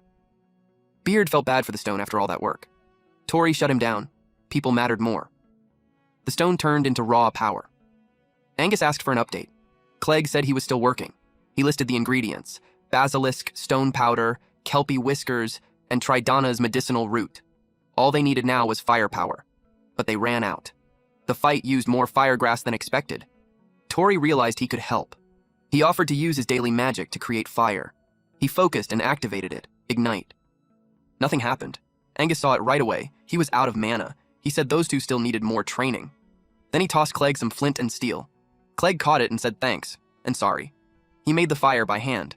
Then he activated alchemy. Light swirled and mixed together, and the vial slowly filled with liquid. Tori asked if it worked. Clegg said yes. With confidence, he said his alchemy never fails. He promised to cure Neil completely. He made Neil drink it. Neil groaned. Then he threw up and passed out again. Tori asked if that was the poison. He saw the dark marks on Neil's body start to fade. Clegg explained that what came out was a lump of condensed poison that had been eating him from the inside. The damage from all those toxins would take time to heal, but the danger was gone. Hearing that, Tori finally relaxed. He was just glad his brother was alive. Then he passed out and dropped to the ground. Clegg was shocked. Angus suddenly realized Tori had absorbed a huge amount of poison too.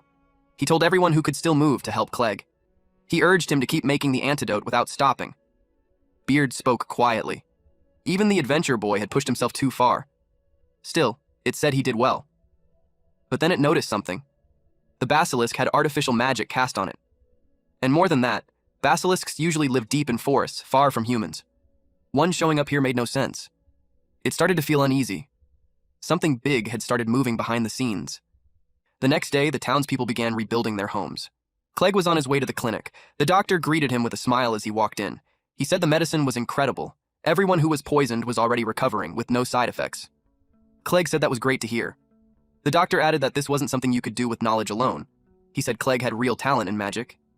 He also heard Clegg had only recently joined Whitebreaker's spear, so he asked who taught him alchemy.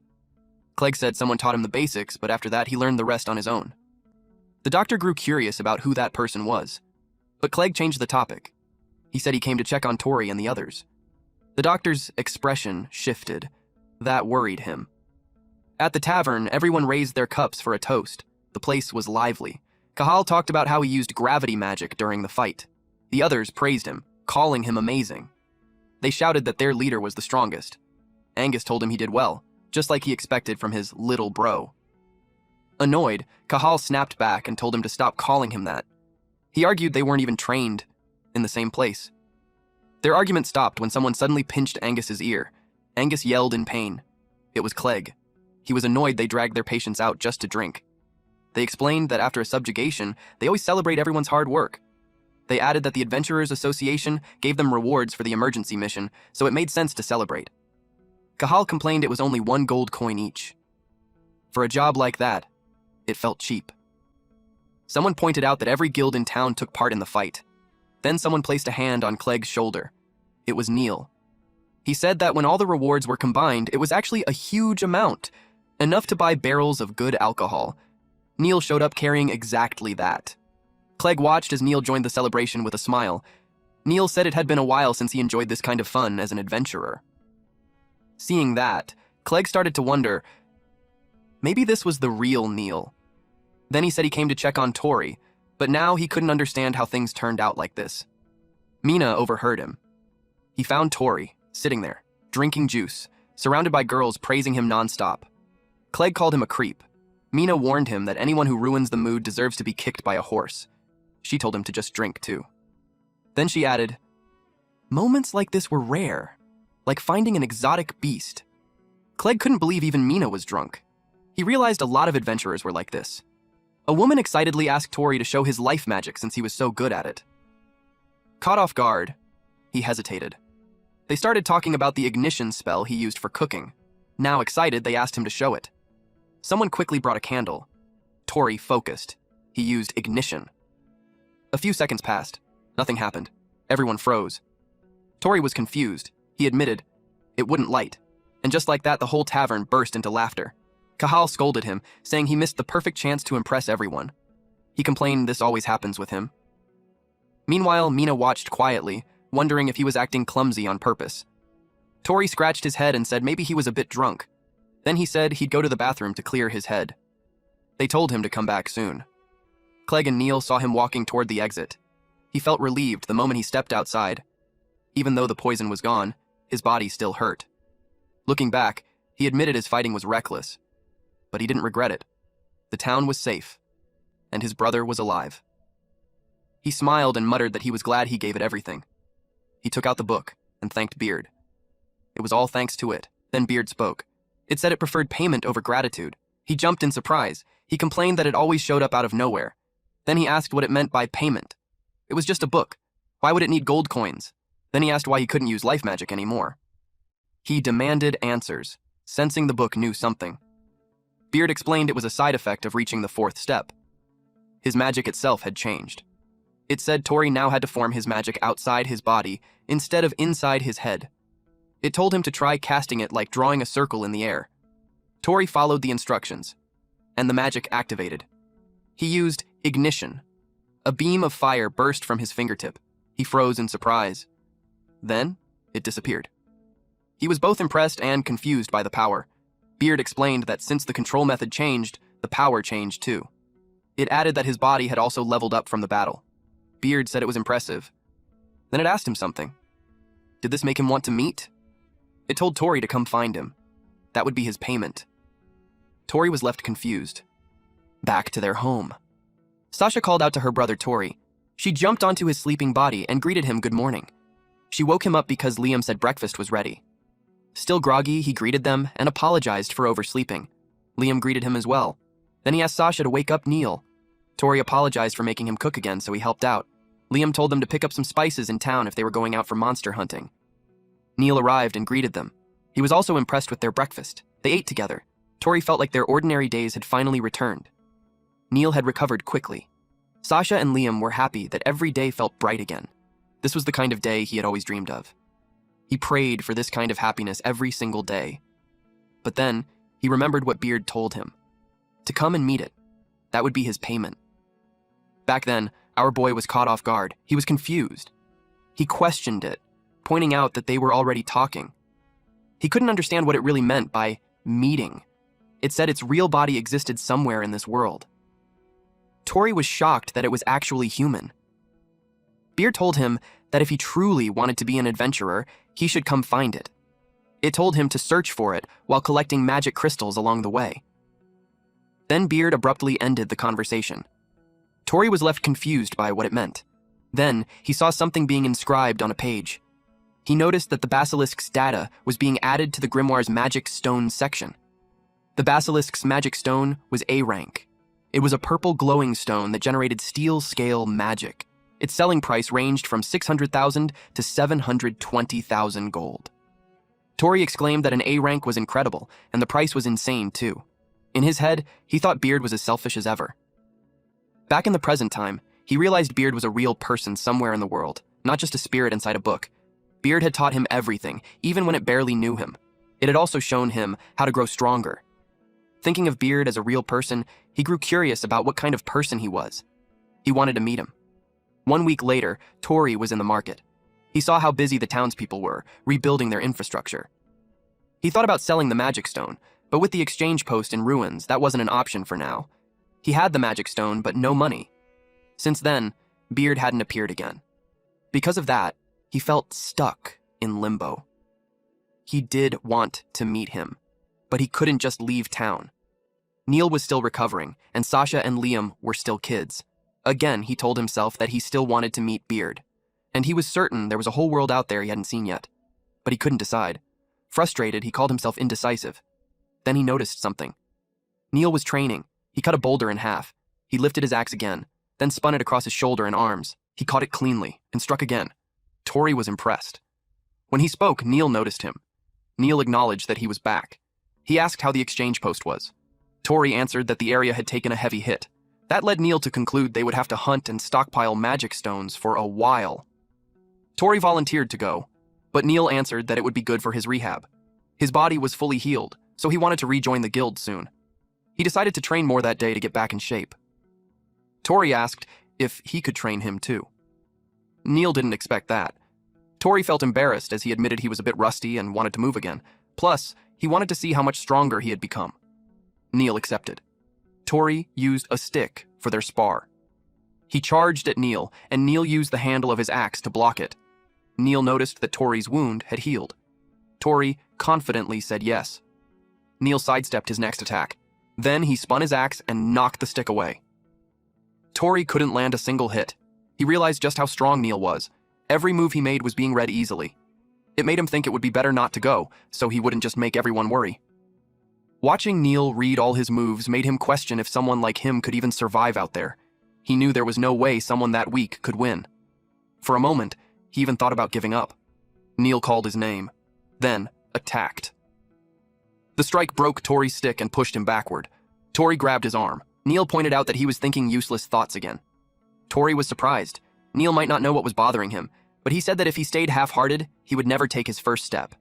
He told him it was okay to feel lost sometimes, but he needed to stop hiding things. He told him to move forward with everything he had. Neil urged him to show all his strength. Neil and Tori fell silent. Tori was deep in thought. He told Neil that he was incredible. He admired how he could figure things out from just a short fight. Then he decided not to hide anything anymore. Neil didn't expect that. Tori touched his necklace. He shared that the necklace Neil gave him allowed him to meet Beard. He even thought that Neil was the one who was supposed to find the book. Then he asked if Neil was willing to hear everything. He had a lot to say. Neil, of course, was ready to listen. So Tori told him everything. He talked about the book he found in the cave. He explained how to obtain magic crystals, and the magic connected to them. He even shared that Beard told him to come find him. But he still didn't know where Beard actually was. Through it all, Neil simply sat there and listened. He didn't interrupt even once. Neil realized that the world was full of strange things. He knew the magic necklace had that kind of power. He said the world was filled with things he never knew about, especially magic like that. He found it troublesome that Beard told Tori to come find him without saying where. To him, that sounded arrogant. Tori agreed that Beard was a selfish, overbearing jerk. Then Neil asked to see the book. Tori took it out and showed it to him. Neil looked at the book, but couldn't see anything. Tori confirmed that he was the only one who could read it. Neil focused on it. Then, he struck it. Tori was shocked. Neil could tell something was really there. Because of the attack, Beard woke up. It commented that it was powerful mana. Tori was startled when it spoke. Neil simply watched their interaction. Beard asked why he was still in town. It thought they were just having a small sibling quarrel. Tori snapped back, calling it selfish, insisting he never said he was going. After a brief pause, Neil spoke and told him to go. Tori was confused. Neil knew Tori was hesitating because he wanted to meet him. He pointed out that it's not like he couldn't go. He said that if Tori called himself an adventurer, then he should take that first step. The word adventurer caught Tori's attention. Beard pointed out that his guardian had already given him the green light, so everything was fine. But Tori was still unsure. Then suddenly, he felt something. Neil attacked him. Tori was caught off guard, while Beard sounded amused. Tori asked what he was doing. Neil told him he would be his opponent until his hesitation was gone. Of course, Tori didn't expect that. Neil told him that the outside world wasn't just filled with strong monsters. He would meet people just as strong. He told him to think of this as a farewell gift. He told Tori to come at him with everything he had, to show his first step. Beard was impressed. It said that if Tori couldn't even beat his own brother, then his journey would end before it even began. Tori didn't understand what he was supposed to do. Neil reminded him that his enemies wouldn't wait for him to be ready.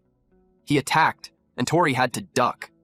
Neil used muscle enhancement on his right arm, then he swung his massive axe like it weighed nothing. Tori barely dodged. He asked if Neil was serious. Neil told him to be serious too. He made it clear that if Tori couldn't beat him now while he was still recovering, then he wouldn't stand a chance in the future. Hearing that, Tori clicked his tongue. He steadied himself. Then he used ignition. But in the next moment, Neil vanished. He appeared behind Tori and said he was too easy to read. Tori got hit on the head. He asked if Neil was really still in recovery. Neil noticed how much Tori's life magic had improved and asked if it was because of the book. Tori opened his storage and took out an Earth Panda magic stone. Then he attacked Neil using vine magic. Neil cut the vines down. Tori was shocked. Neil had now seen Tori's real strength. He laughed and said Tori was still as tough as ever. From that point on, he said he wouldn't hold back anymore. Tori's eyes sharpened. He was determined to show Neil everything he had. Meanwhile, Sasha rushed over to Liam to report an emergency.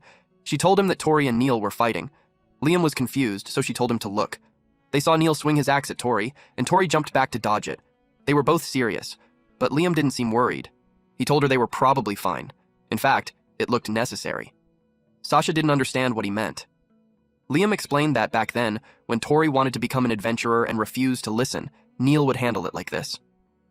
Then, Liam added that whenever something new was about to begin, they would overcome something greater than who they used to be.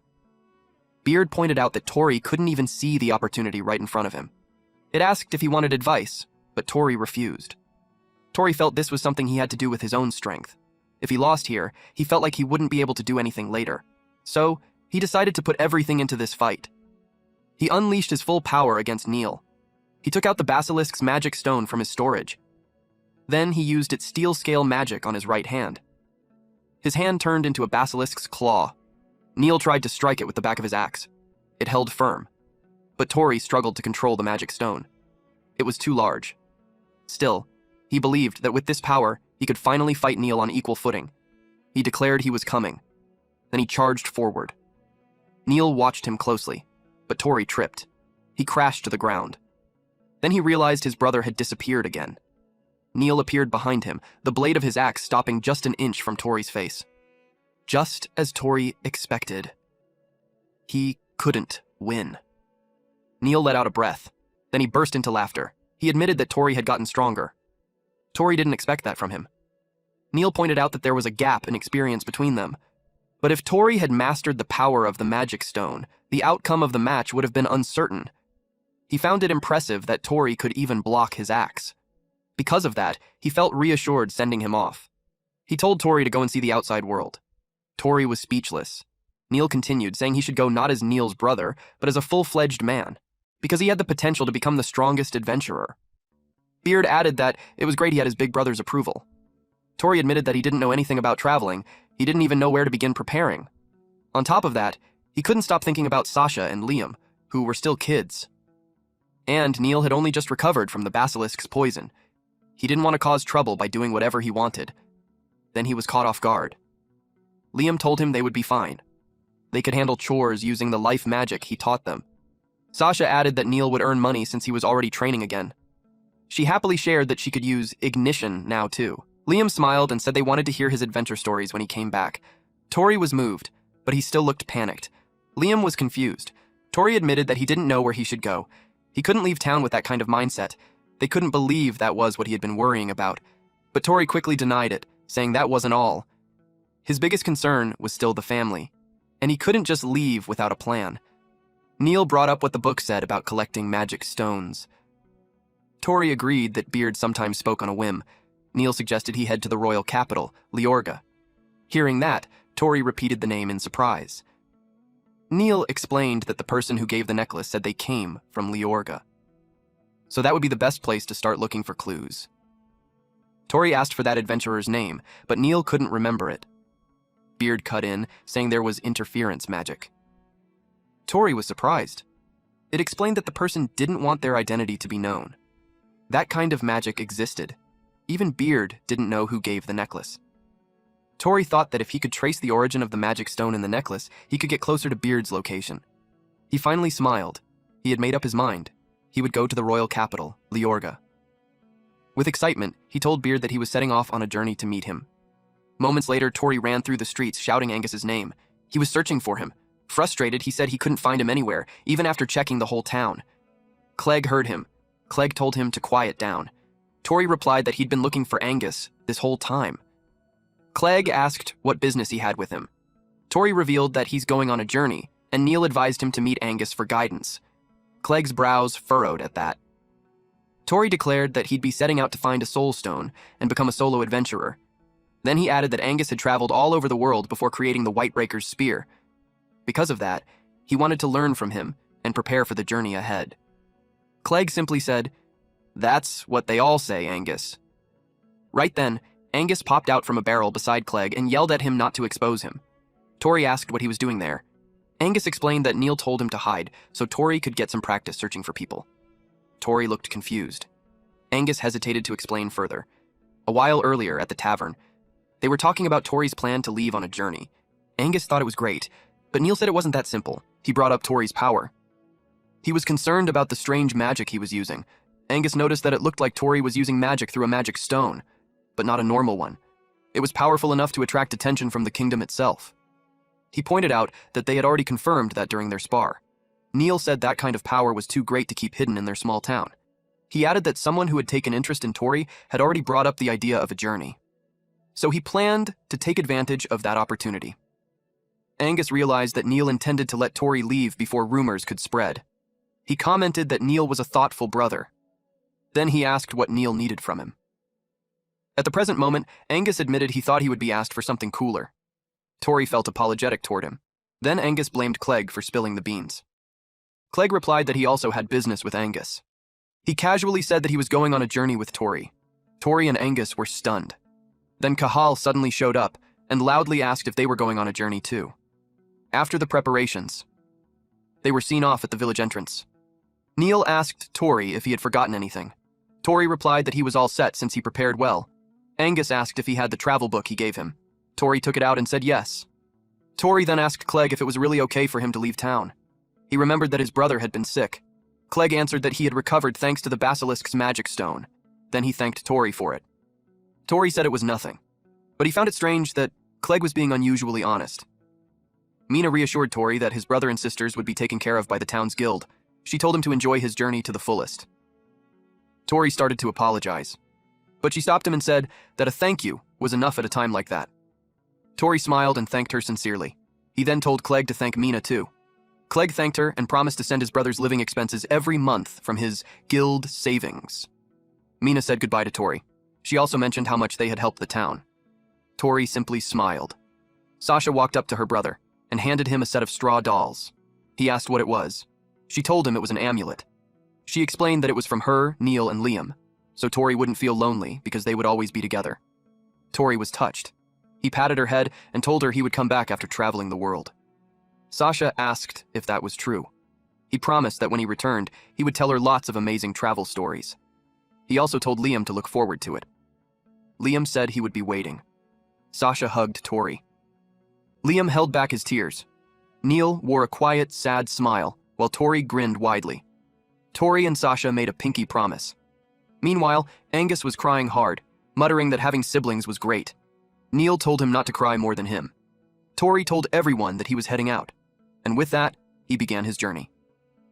He left town to meet Beard. A few moments later in the forest, he heard rustling. Suddenly, Cahal jumped out and shouted at him. He accused Tori of being a fraud and a weak life magic user. He warned that the next time they met, he would expose his useless magic. Tori was startled. Cahal complained that he planned to use Tori more, yet he just left on a journey. He warned him not to come running back in tears. After saying what he wanted, Cahal said goodbye and left. Tori was left confused. Clegg said that was probably just Cahal's way of encouraging him. That made Tori smile. He decided he had to do his best. As they walked through the forest, Tori asked why Clegg suddenly decided to join him. Clegg said he would be too vulnerable alone. He also pointed out that Tori would feel safer with him around. That made Tori wonder if he was really that worried. Clegg added that he already had something to look for and had planned to leave town anyway. Curious, Tori asked what he was searching for. Clegg answered that it was his origin. Tori was speechless. Then, the rustling bushes caught his attention. He thought Cahal had come back to say more. He called out his name, but Clegg suddenly yelled at him not to move. Tori froze, confused. Then he felt it. He asked what it was. His face turned tense while Clegg grew serious. Something was behind the trees. Some creatures emerged from the darkness. Tori was surprised to see those monsters. Clegg immediately recognized them. They were vampiric monsters, superbats. Tori was confused about the vampiric part, so Clegg explained, those creatures didn't just suck blood from their prey. They could share the magic they drained from one individual across the entire swarm. Tori couldn't believe it. Clegg added that even if they drained Tori's magic, it would only give them a small boost. Tori called him out for mocking him, but Clegg warned that if they drank his blood, they would grow 5 times stronger and attack even more aggressively. Tori told him to make sure that didn't happen. He couldn't help but be impressed. Clegg was like a walking monster encyclopedia. Clegg told him it wasn't the time for that. The creatures shrieked and lunged at them. Clegg pulled out slime magic stone powder and bright worm magic stone powder. He shouted for them to mix. The reaction created a glowing potion. The flash of light blinded the bats and they dropped to the ground. Tori asked if they were weak to light. Clegg confirmed it. They would be too dazzled to move. Then Clegg struck them down. Tori picked up something new from that. Beard sounded amused. It noted that the enemies were superbats. It said they should begin immediately and was about to explain the steps. But Tori stopped it. He admitted the situation was bad, but he wanted to fight without relying on Beard this time. Beard agreed and let him handle it his way. Tori was surprised at how easily it agreed. Beard reasoned that since he had already defeated a basilisk, this should be simple. It was showtime. Tori let out a small laugh. He felt fired up. Clegg, however, was worried. Tori couldn't even use life magic anymore. But then, Tori pulled out a flame scroll. He activated Soil Illumination. Light burst out, blinding several superbats at once. The creatures shrieked. Even Clegg had to endure the brightness. He wondered what Tori had just used. Clegg was confused. Tori wasn't supposed to be able to use life magic anymore. Then it hit him. Was that life magic? Tori called out to him and asked him to be his strategist, to leave the plan to him. Clegg was caught off guard. Tori explained that Clegg had knowledge, experience, and stayed calm under pressure. That made him perfect to give instructions. He asked him to guide him and teach him along the way. Clegg didn't respond, so Tori called his name again. Clegg paused. He remembered something someone once told him. When he had enough knowledge and experience to overcome anything, when he had truly grown into himself, he should meet someone. He had once been someone's strategist. That memory made him smile. He agreed. Tori was surprised by the sudden change in his expression. Clegg told him that in exchange, Tori would be the infantry, and he had to follow every instruction exactly. Tori questioned why he had to be the infantry. Clegg told him to stop talking. Beard laughed, clearly amused by the dynamic. It said this was an interesting partnership. It would sit back and watch from the best seat. Tori told it to stay quiet since it couldn't even see Clegg. Then suddenly, they both reacted. The Superbats were coming back. Tori noticed their numbers had increased. Clegg asked if his other life magic spells, aside from illumination, were stronger too. Tori said yes. There were different kinds now, but they needed extra steps just to gain a small boost. Clegg said that compared to the basilisk, these things were nothing but gnats. Tori said he was counting on him. Then suddenly, Clegg scratched his arm. Tori was alarmed. He asked what he was doing. Clegg reminded him that Superbats were vampiric monsters, and his blood was packed with magic power. To them, it was the ultimate feast, and with that, he planned to wipe them out. Clegg took out mandrake powder and dried mint. He smashed the vial onto the ground. The strong smell instantly caught the attention of the Superbats. Every single one of them flew toward the spot where the vial shattered. Tori stared in shock. The monsters were actually retreating. Clegg explained that Superbats were extremely weak against powerful smells. He told Tori to carefully watch their movements. Tori immediately focused, and soon, he sensed where they were heading. The cave. Clegg then threw another vial filled with his own blood. He aimed directly at the cave entrance. The vial shattered the moment it hit. In an instant, all the Superbats rushed toward the cave. Tori quickly understood the pattern in their movements. Clegg shouted that he was counting on him. At that moment, Tori finally realized the entire plan. He would use his life magic to completely destroy the nest, and once the monsters gathered together, he would release the spell at full power. Our boy immediately created a huge ass magic circle. Beard looked amused as the magic circle formed in front of them. Tori concentrated all of his power into it. Then he unleashed ignition. Flames exploded violently through the cave. The Superbats were instantly swallowed by the fire. Even Clegg stared in awe. The cave continued burning non-stop. Tori nervously asked if it had worked. Clegg grinned and answered yes. The two of them immediately smiled and exchanged a fist bump. Beard suddenly asked whether they weren't going to collect the magic stones. Tori instantly remembered the Superbats' magic stones. He hurriedly gathered the remains into his hands. Then his expression froze. The magic stones had not crystallized at all.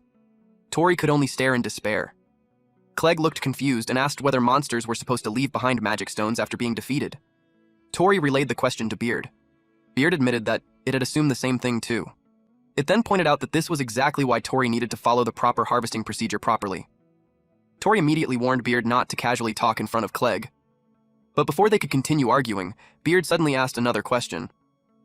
Was it really okay to leave the cave burning like that? The moment they looked around, their faces turned pale.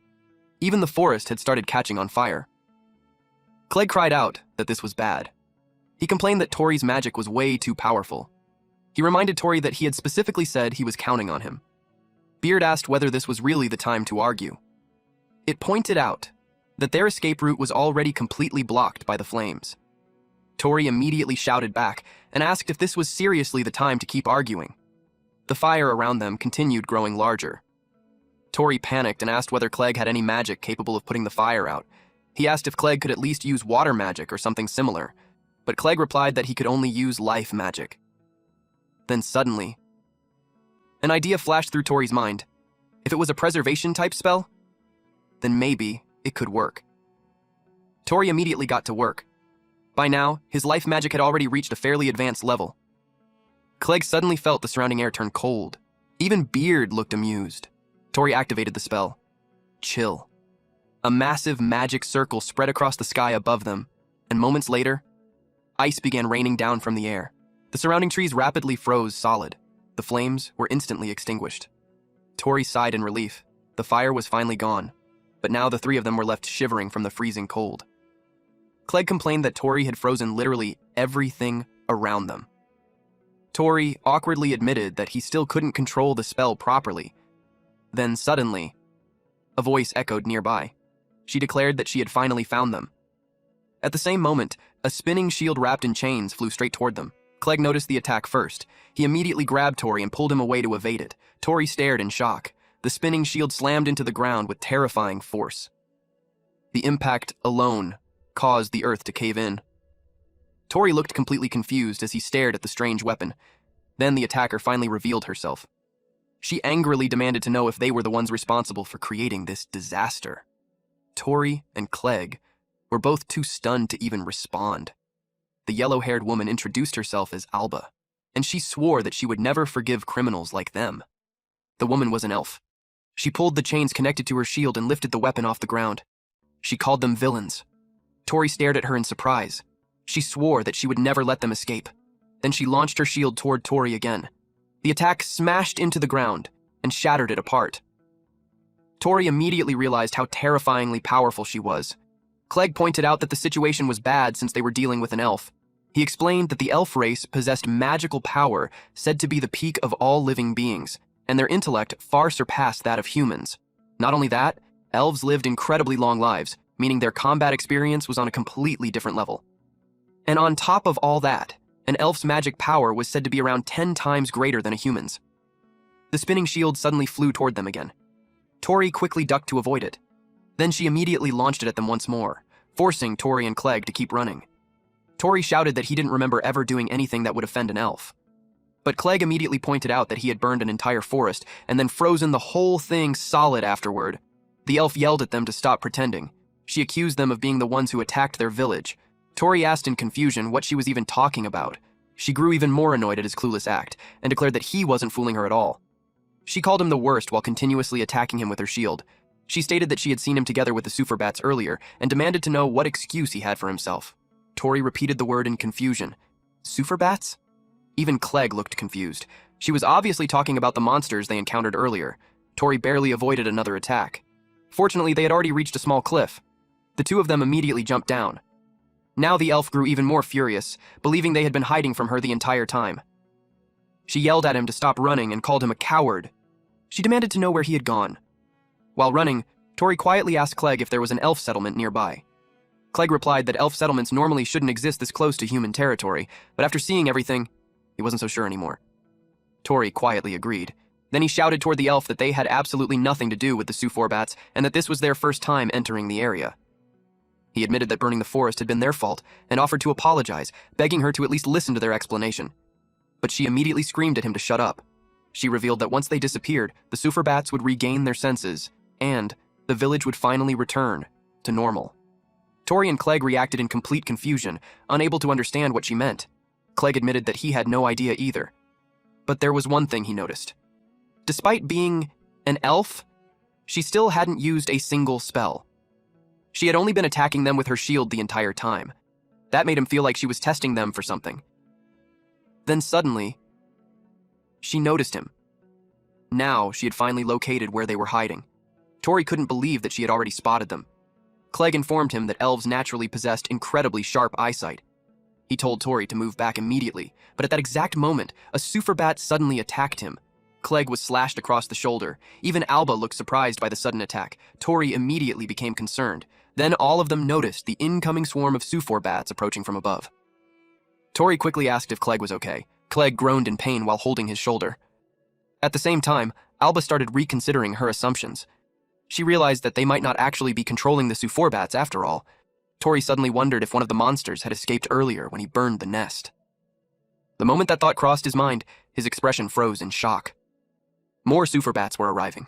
He shouted in disbelief and asked why there were still so many left. Then Beard finally explained the reason. It told him that the Suforbats had drunk Clegg's blood earlier, which made them significantly stronger. Tori couldn't believe what he was hearing. Beard explained that Suforbats were hive-mind monsters that shared the magical energy they absorbed through blood. The one that escaped after Tori used life magic most likely spread that power to the rest of the swarm. and now the entire group had regrouped and returned while following the prey their comrade had discovered. Tori stared in disbelief. Then Beard added another terrifying detail. The Suffer bats had already marked Clegg as their source of nourishment, which meant that unless they completely wiped out every single Suffer bat in the area, the hunt would never end. Meanwhile, Beard sounded completely entertained by the situation. It declared that things were finally starting to get fun now. The Suffer bats attacked. Tori immediately grabbed Clegg and warned him to watch out. He carried him over his shoulder, but Clegg shouted that he could still run on his own. Tori immediately told him to shut up and stop trying to act tough. Alba looked completely flustered by the scene. Tori noticed her reaction. Without hesitation, he grabbed her arm. The sudden contact shocked her. Then he dragged her along so all three of them could escape together. Alba looked confused and asked why they were running in the first place. She told them they should just order the Suffer bats to stop. Tori immediately cut her off and shouted that he had been telling her from the beginning that it didn't work like that. He warned her that once the monsters suck someone's blood, that person would become their prey as well. Clegg noticed the swarm rapidly catching up behind them, and his condition wasn't looking good either. He quickly pulled out several vials. He took out Dryad's Lost Seed, fly moth powder, and an Asura grass ingredient. Then he mixed everything together. A bright light instantly burst from the mixture. At the same time, the wound on his arm started healing. Alba stared in amazement when she saw the alchemy magic. She quickly asked if he was a healer. Clegg replied that he had simply used a healing potion. Then he immediately told Tori to put him down. Tori asked if he was sure since he could continue carrying him while running, but Clegg ordered him to stay still for a moment. Alba quietly realized that there was actually a healer among them. Meanwhile, the Suffer bats continued closing in. Tori raised his fingertips. Water slowly formed around them. Then he activated Chill. The charging Suffer bats instantly froze in midair, and moments later, their frozen bodies started falling from the sky. Alba stared in awe after witnessing the monsters freeze solid. Clegg immediately asked Tori how many more times he could still use that magic. Tori admitted that he barely had any mana left and probably couldn't cast the spell many more times. Alba suddenly called out to him, but Tori impatiently answered that he didn't have time for this right now. She asked if the spell he had just used was actually life magic. Tori answered yes and asked why it mattered. Alba immediately called the magic seriously impressive. Tori narrowed his eyes and asked if she was mocking him, but Alba quickly clarified that she was actually relieved. Then she thanked him for protecting her earlier. Tori replied that it was only natural because if she had gotten her blood sucked, all of them would have been in danger. Alba lowered her head slightly and admitted that she had misunderstood them from the start. He pointed out that it was exactly what he had been telling her the whole time. He told her to actually listen when people were talking. Clegg suddenly warned them that the Suffer bats were coming again. Tori looked surprised when Alba suddenly let go of him. She declared that elves never forgot debts of gratitude or obligations. Then she focused her attention forward. She swung her shield with tremendous force and struck the incoming Suffer bats. Several of them immediately fell from the sky. After retrieving her shield, she announced that she would cover the rear. Tori immediately called her an idiot for suddenly stopping like that. Clegg could only let out a tired sigh. Then Clegg pulled out several more vials and declared that his wounds were already fine enough for him to fight again. But Tori advised him to rest for at least a little longer. Our boy insisted that fighting was his responsibility. Then they noticed Tori beginning to cast another spell. He unleashed Chill. A large number of Suffer bats instantly froze in mid-air. But Tori admitted that he only had a few casts remaining, so he quickly asked Clegg if he had any plan capable of wiping the monsters out completely. Clegg replied that at this point, they might just have to brute force their way through it. Tori immediately agreed. Then he told the elf to back Clegg up. Alba reminded him that her name was Alba. Together, the three of them focused on annihilating the incoming Suffer bats.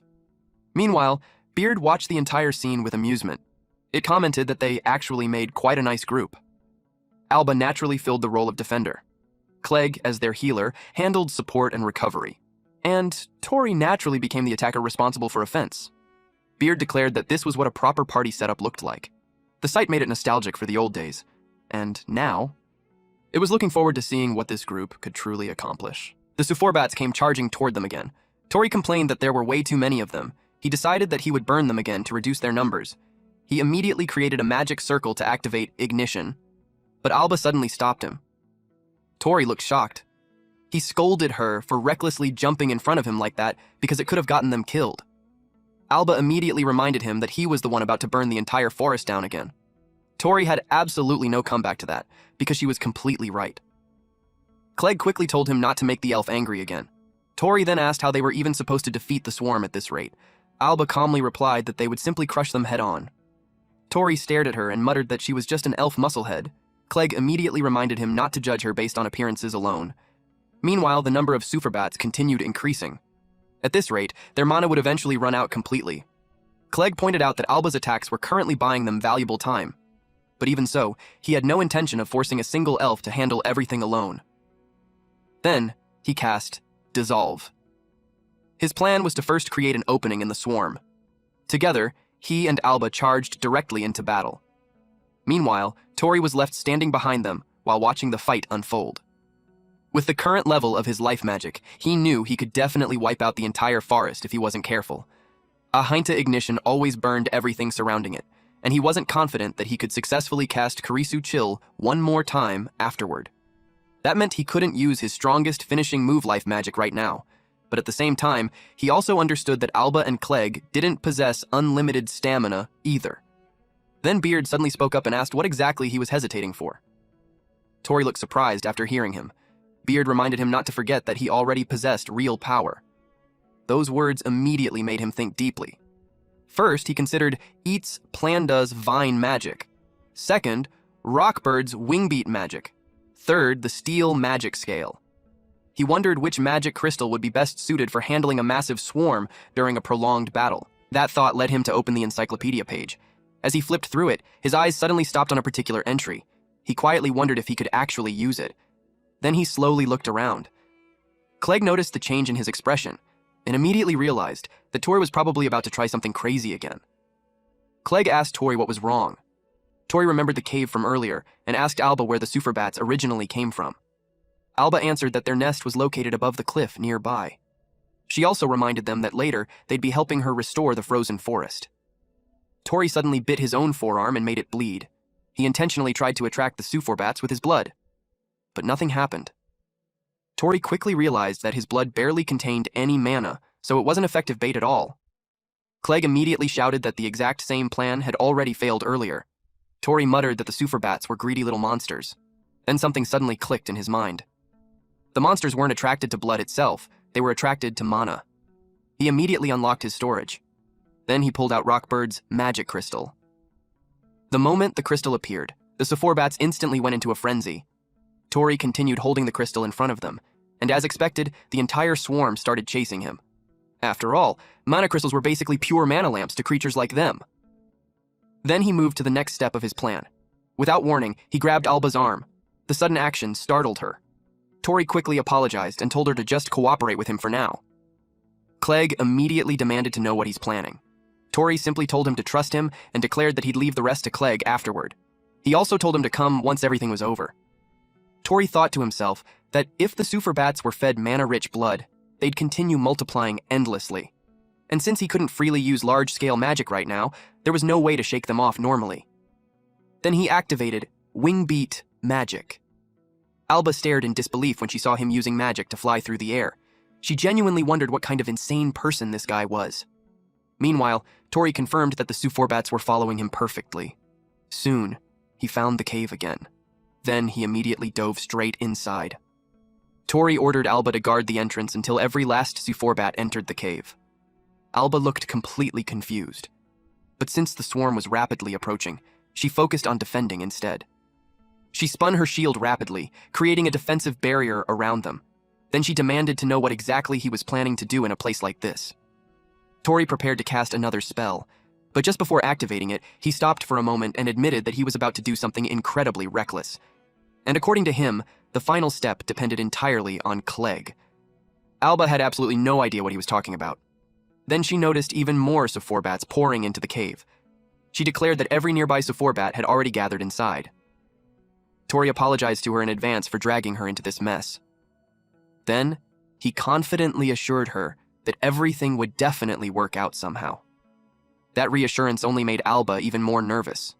Tori admitted that the monster he was about to use was an enormous pain to deal with, which was why he originally didn't want to rely on it.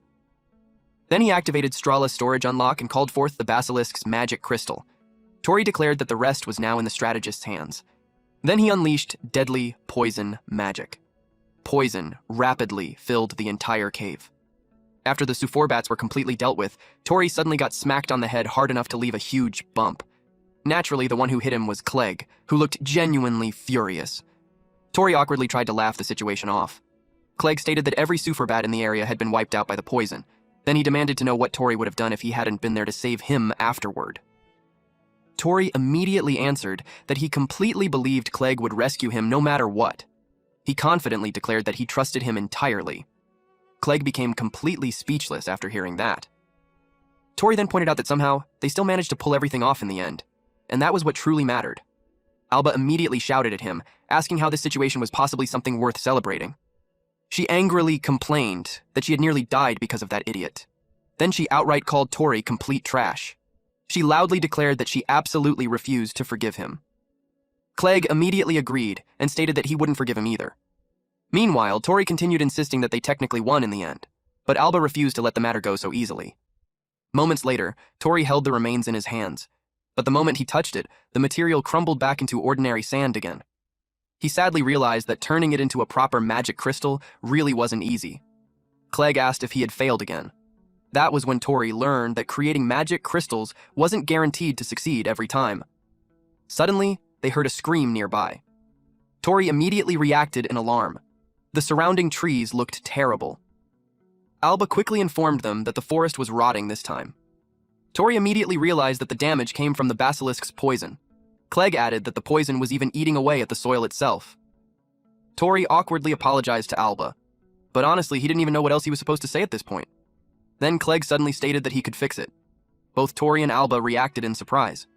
Tori immediately asked if that was actually possible. Clegg explained that antidotes work by breaking down poison itself.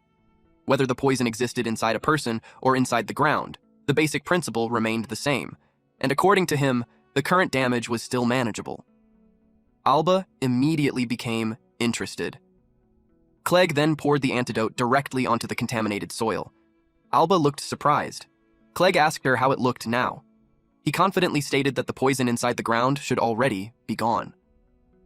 Alba confirmed that the poison had definitely disappeared, but the forest still hadn't completely returned to normal. In the end, she simply said that it was fine. Although honestly, she admitted that she had expected him to restore things more perfectly. Both Tori and Clegg immediately fell silent. Tori quietly admitted that the entire situation was his fault. Then he turned toward Clegg for help again, but Clegg apologized and admitted that this was already the limit of what he could currently do. Tori quietly answered that he understood. Then suddenly, Beard spoke up. It reminded Tori that evolved magic existed for situations exactly like this. Tori nearly jumped after suddenly hearing Beard's voice again. He immediately panicked and loudly announced that he suddenly needed to go to the bathroom. Alba looked confused and asked what was wrong with him. Meanwhile, Clegg narrowed his eyes suspiciously. Once Tori finally got away from the others, he immediately scolded Beard and told it not to suddenly talk while he was around other people. But Beard calmly replied that it was about to show him what "it's fine" actually meant. Tori looked confused. Beard proudly declared that it had already cleaned up after Tori countless times before, and according to it, this was finally the perfect time for a long overdue lesson. Then it simply told him to synthesize it. Tori immediately asked what exactly he was supposed to synthesize and how. Of course, Beard was talking about the Suforbat's magic crystal. Tori looked even more confused because every single magic stone he touched immediately turned into sand. But Beard explained that this was exactly why synthesis was necessary in the first place. Tori somehow became even more confused afterward. Then Beard officially began what it proudly referred to as Chapter 6, How to Synthesize a Suforbat Magic Crystal. Moments later, Tori somehow ended up holding a frying pan and a spoon. He was even wearing an apron and a chef's hat, making him look like a completely misplaced chef. Alba immediately looked annoyed. She genuinely thought he was messing with her at this point.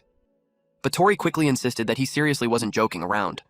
Then he quietly asked Beard if he really needed to wear such a ridiculous outfit. But Beard calmly replied that if he looked the part, then he would naturally fit the part too. Tori became annoyed after discovering that the outfit was apparently only meant to improve motivation. Beard told him that they should begin. Step 1 was gathering the Suforbat's magic stone. Step 2 was simmering it gently. For that step, Tori used the life magic skill, Warming. And Step 3 was cooling it slowly. For this part, Tori activated Chill. After that, the process was complete. Alba stared at him in confusion and asked what exactly he had just done. Tori casually replied that since it was life magic, pretty much anyone should be able to use it. Alba was about to call it amazing. But before she could finish, Clegg suddenly questioned whether she truly believed that. Then Clegg focused on the object in Tori's hand and asked if it was really a Superbat's magic crystal. Tori explained that he had suddenly remembered the proper method midway through the process. Clegg still looked suspicious since Tori completely failed earlier. But, regardless of how it happened, the result was still useful for them. Then Tori noticed something nearby. He pointed out that there was still some left. Both Alba and Clegg reacted in confusion. Tori was referring to a flower. He gently pressed the Superbat's magic crystal against it. Then he activated synchronization magic. The entire area suddenly glowed brightly. Alba stared at the scene in shock. Flowers rapidly bloomed throughout the vast field around them. Alba couldn't believe that the dead flowers had actually come back to life. Tori explained that since Superbats shared a hive mind, he used that same principle to synchronize the healthy flower with all the withered ones nearby. Although technically, he clarified that he had only cloned identical versions of the plants for now. But eventually, those flowers would create seeds, new sprouts would grow, and the next generation would slowly restore the entire forest again. This was what Beard meant earlier by saying, "It's fine." Suddenly, Alba started crying. Tori immediately panicked and worried that maybe what he did somehow wasn't enough. He awkwardly apologized and admitted that this was currently the best he could manage. But to his complete surprise, Alba suddenly screamed that it was way too amazing. She immediately bombarded him with questions without even giving him time to respond. She asked if this was really life magic. She asked if beginner magic was truly capable of doing something like this, and most importantly, she desperately asked how he even managed to pull it off. Then, suddenly, she asked him to become her magic teacher. Tori looked completely confused. Moments later, we saw both Clegg and Tori were left stunned and speechless. Apparently, Alba couldn't use magic at all. Tori and Clegg genuinely couldn't understand how that was possible for an elf. Alba explained that she was currently traveling around for training, and she believed that if she traveled alongside an amazing teacher, then eventually she would learn magic too. Tori immediately told her to wait a second and loudly insisted that there was no way he could become anyone's teacher. But Beard calmly told him that it was fine, since he had already earned Alba's trust anyway. Tori immediately whispered back and told Beard to stop casually saying whatever it wanted. He asked Alba if she encountered the Suforbats during her training journey. He remembered her mentioning earlier that the monsters were attacking a village. Alba explained that she had stopped by a nearby village when one of her friends was suddenly attacked by Suforbats. Clegg immediately asked whether this friend was also an elf. Alba answered yes, but she added that it wasn't only her friend suffering there. A huge number of people in the village had already been affected. She explained that the victims all had their blood drained and were left bedridden afterward. That was the reason she tracked down the Suforbat nest in the first place. She wanted to wipe them out completely. But even then, she could still tell that something felt wrong about the situation, even after destroying the nests and exterminating the monsters for years. The villagers' symptoms never completely disappeared. Hearing that, Beard immediately realized something. It suspected that someone might be intentionally using the Suforbat's synchronization ability. Tori looked shocked after hearing Beard's conclusion, and without realizing it, he accidentally blurted the thought out loud. Naturally, both Alba and Clegg heard him. Clegg immediately stated that because of the hive mind, even if only one Suforbat survived, the entire swarm could eventually multiply all over again. Alba slowly realized what that implied. She asked if someone was deliberately making the Suforbats attack villages on purpose. Beard suspected that the goal was most likely gathering massive amounts of magical energy, although even it had no idea what someone would need that much power for. Still, Beard warned Mr. Adventurer, also known as Tori, to stay extremely careful, because something unimaginably evil might be hiding behind the Suforbats. Meanwhile, somewhere far away, cigarette butts were piled high inside an ashtray. A man wearing a bird mask quietly wondered what was happening. Then he noticed something strange. The number of Suforbats under his control no longer matched up. Back to our MC. Tori finally found something important. He happily recovered his backpack, which contained all of his food, clothes, maps, and other supplies. Meanwhile, Clegg managed to recover his belongings as well. Alba then asked if they were truly planning to travel with her. After all, she already knew that the two of them were travelers themselves. Tori replied that while they were indeed traveling, they didn't actually have a fixed destination anyway. And more importantly, Alba's friend was currently in trouble. He believed that Clegg would probably agree to help too. The moment he looked over, he noticed Clegg quietly sighing. Tori immediately asked if he was okay. Clegg immediately blamed everything on him. He complained that Tori kept recklessly throwing around flashy life magic, while also failing at making magic crystals in the weirdest possible ways. At this point, he genuinely needed some proper rest. Then Clegg told Alba to lead the way and declared that he would even cover the inn fees. Alba immediately asked if he was serious. She reminded him once again that elves never forgot debts of gratitude or obligations. Then she excitedly invited her master to head out together. Tori immediately protested and loudly declared that he never agreed to become her master. Meanwhile, Clegg stayed quiet for a moment before suddenly grimacing in pain. It looked like his injured arm was still bothering him. Eventually, the group crossed a river. Then they carefully walked along the side of a cliff before finally reaching the top. Ahead of them stood a village. And surprisingly, it looked fairly large and well-developed. Alba quietly commented that it used to look even better. Once they finally arrived, the entire place felt deserted. Tori stared around in disbelief. Alba explained that the village became like this because of repeated Sufor bat attacks. Tori immediately became alarmed. Alba shared that not too long ago, the village had still been lively and full of people, but around this period, the Sufor bat suddenly started attacking non-stop. Anyone who possessed mana became a target. Even children were bitten. The villagers desperately fought back and barely managed to drive the monsters away each time. That was when Alba's friend was bitten and eventually became unable to move anymore, which was why Alba had desperately been searching for someone capable of using healing magic. Tori asked if her friend was currently inside the village, but before Alba could answer, he suddenly noticed something wrong. Clegg suddenly dropped to his knees. Tori immediately became worried. Then he noticed the wound on Clegg's shoulder again. He asked if the super bat wound was acting up once more. Tori thought the recovery potion had already healed it earlier, but Clegg clarified that while the physical wound itself had healed, for some reason it still felt like his mana was continuously being drained away. Tori immediately asked what they should do and whether Clegg needed anything. Clegg answered that he needed a strong mana recovery potion. Tori then asked Alba if there was a pharmacy or hospital somewhere in the village. Alba explained that there wasn't any pharmacy, but there was a poorhouse, and right now every victim in the village was being treated there. The moment they arrived, they were greeted by the sight of countless sick people lying around the building. Tori couldn't believe that all of them were victims of the superbats. The villagers immediately glared at them. Some even prepared themselves to attack. Tori looked completely confused by the hostility. Alba quickly stepped forward and told everyone to wait. She explained that the two of them were not enemies and that they could use healing magic to help the villagers. The crowd immediately reacted in disbelief. Someone loudly asked if that was really true. An old man quickly called out for Father and announced that a healer had finally arrived. Moments later, a man with a cigarette hanging from his mouth walked outside. He bluntly stated that relying on healing magic was useless, especially when what they truly needed was medicine from the Knive Merchant Guild. Tori stared at him in confusion. He genuinely did not expect a priest to casually walk around while smoking. The priest asked Alba why she didn't simply head directly to the Knive Merchant Guild. Alba explained that the Suforbats attacked again while she was on the way there. Still, she insisted that these two were incredible people, and she genuinely believed they might be capable of curing everyone. But before anyone could continue talking, the priest suddenly grabbed Clegg's injured arm. Clegg immediately groaned in pain. The priest calmly observed the wound and concluded that several hours had already passed since the bite occurred. Although healing magic had treated the surface injury, the root cause itself remained untouched. He immediately classified Clegg as another victim of the so-called vampirism incident. That being said, the priest openly admitted that he doubted the two of them would actually be useful. Still, he promised to examine Clegg properly later. For now, he simply advised him to rest. Then, without hesitation, he casually referred to Clegg as a quack. Clegg froze in disbelief after hearing that. Meanwhile, Tori immediately became offended and warned the priest to watch his mouth. Alba quickly stepped in and explained that although the man was foul-mouthed, he was still a benefactor to the village. And according to her, he was also the person who saved Eva. Clegg immediately asked who Eva was. Alba then guided them toward a green-haired girl lying nearby.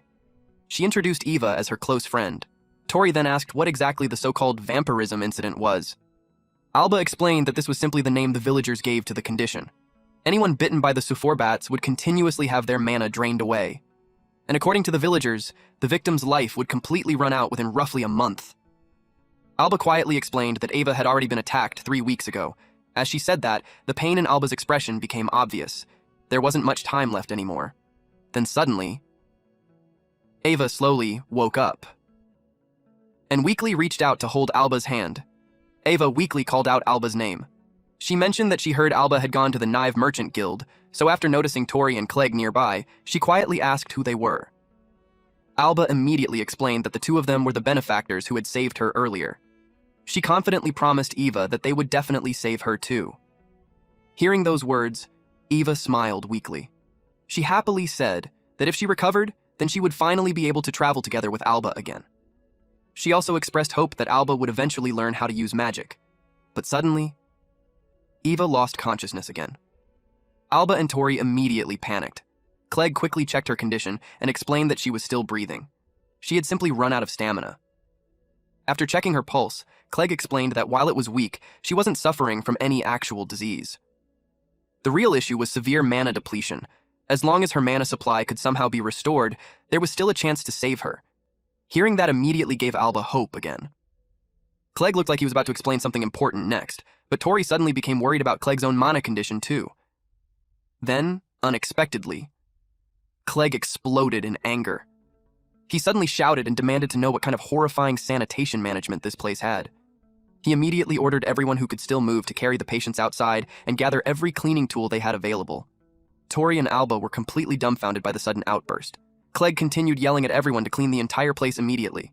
He declared that with hygiene, this terrible, even patients who could have been saved would eventually die. Then he turned toward the priest. Clegg demanded to know whether there was a nearby area where Kara fruit grew. The priest answered that Kara fruit could be found on the mountain behind the village, although the fruit itself was far too sour to eat normally. Clegg immediately ordered them to gather as much of it as possible. The priest looked completely confused. Then Clegg repeated the priest's own earlier words back to him. The root cause still hadn't been treated, which was exactly why he had decided to target the root cause directly instead. Then Clegg boldly declared that he would personally cure every single victim there, and after saying that, he immediately told the priest to shut up and actually listen for once. Before casually calling him a quack priest in return, moments later, Tori made a loud noise as he gathered his power. Then he activated the life magic spell, Laundry. The townspeople stared in amazement. Bubbles floated throughout the air, even though no soap had been used at all. Alba immediately praised her master. Tori instantly corrected her again and insisted that he's not her master. But deep down, he had to admit that being praised actually felt pretty nice. Then suddenly, someone called out to him. It was Clegg. Since the laundry was already finished, Clegg immediately ordered Tori to use magic to blow all the dust out of the room. And after that, he'd also need to repair every bed.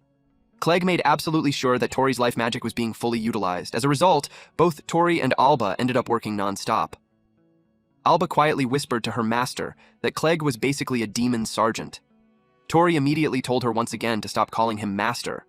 Still, Tori secretly thought that being called a quack earlier probably flipped some kind of switch inside Clegg, although honestly, Tori also believed that nothing Clegg said was actually wrong. Meanwhile, Clegg continued barking out orders. He instructed everyone to boil and disinfect the sheets immediately. Then he ordered all the nurses to properly bathe themselves before treating the patients again. He warned them never to touch sick patients with dirty bodies. Then suddenly, someone threw small fruits directly at him. Tori and Alba both looked surprised. The priest grumbled that he had gathered the Kara fruits Clegg requested earlier. Clearly annoyed, he sarcastically asked whether Clegg was planning to make desserts with them or something.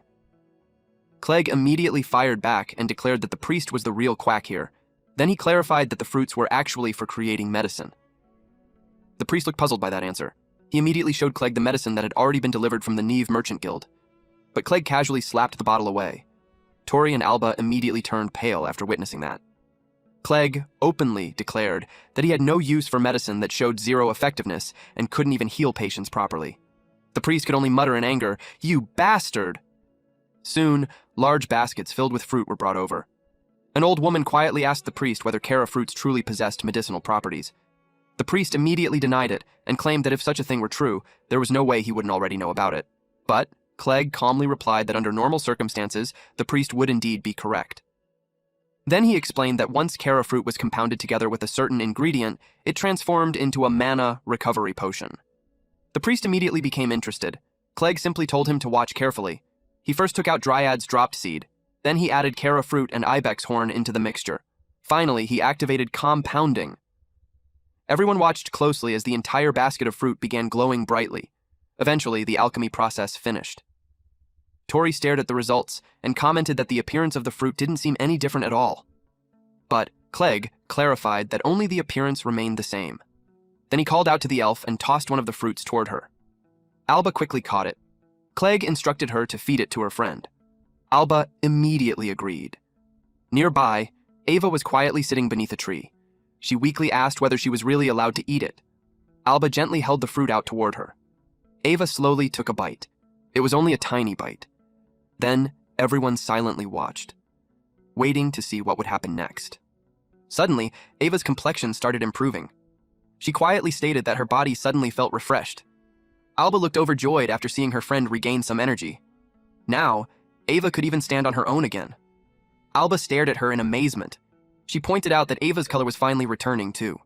And on top of that, she was now able to stand properly again. An old woman immediately declared that it was a miracle. Clegg calmly informed everyone that this was the true effect of the mana recovery potion. As long as they had this medicine, they could suppress everyone's symptoms.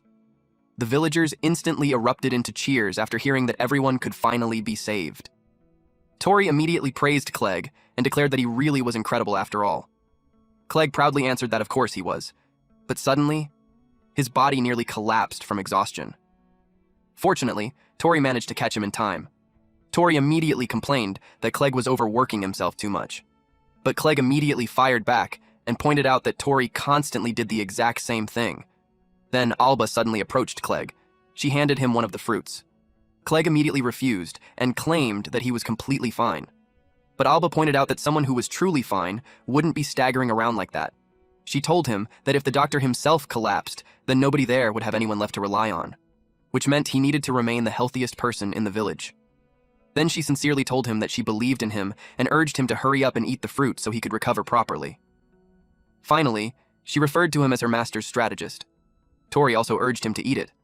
Clegg could only scoff in response, but eventually he still ate the fruit. Right afterward, he immediately resumed ordering everyone around and demanded that the entire place be cleaned even more thoroughly. Not a single speck of dust was allowed to remain. Then the priest suddenly approached him. He asked Clegg whether he was actually a compounderer. Clegg calmly confirmed that he was. The priest stared intensely at him, causing Tori to immediately step between them and remind both sides that there had already been enough fighting for one day. But unexpectedly, the priest suddenly acted completely differently. He happily patted Clegg on the shoulder and openly declared that what he did was incredible. Apparently, he had never met a real compounder before. However, the priest also warned them about one important issue. The effectiveness of the medicine would only last around 2 to 3 days at most. Clegg looked surprised after hearing that. Tori immediately asked if it was actually true. The priest quickly clarified that he wasn't trying to insult them again. What he meant was that he wanted Clegg to continue producing the medicine periodically.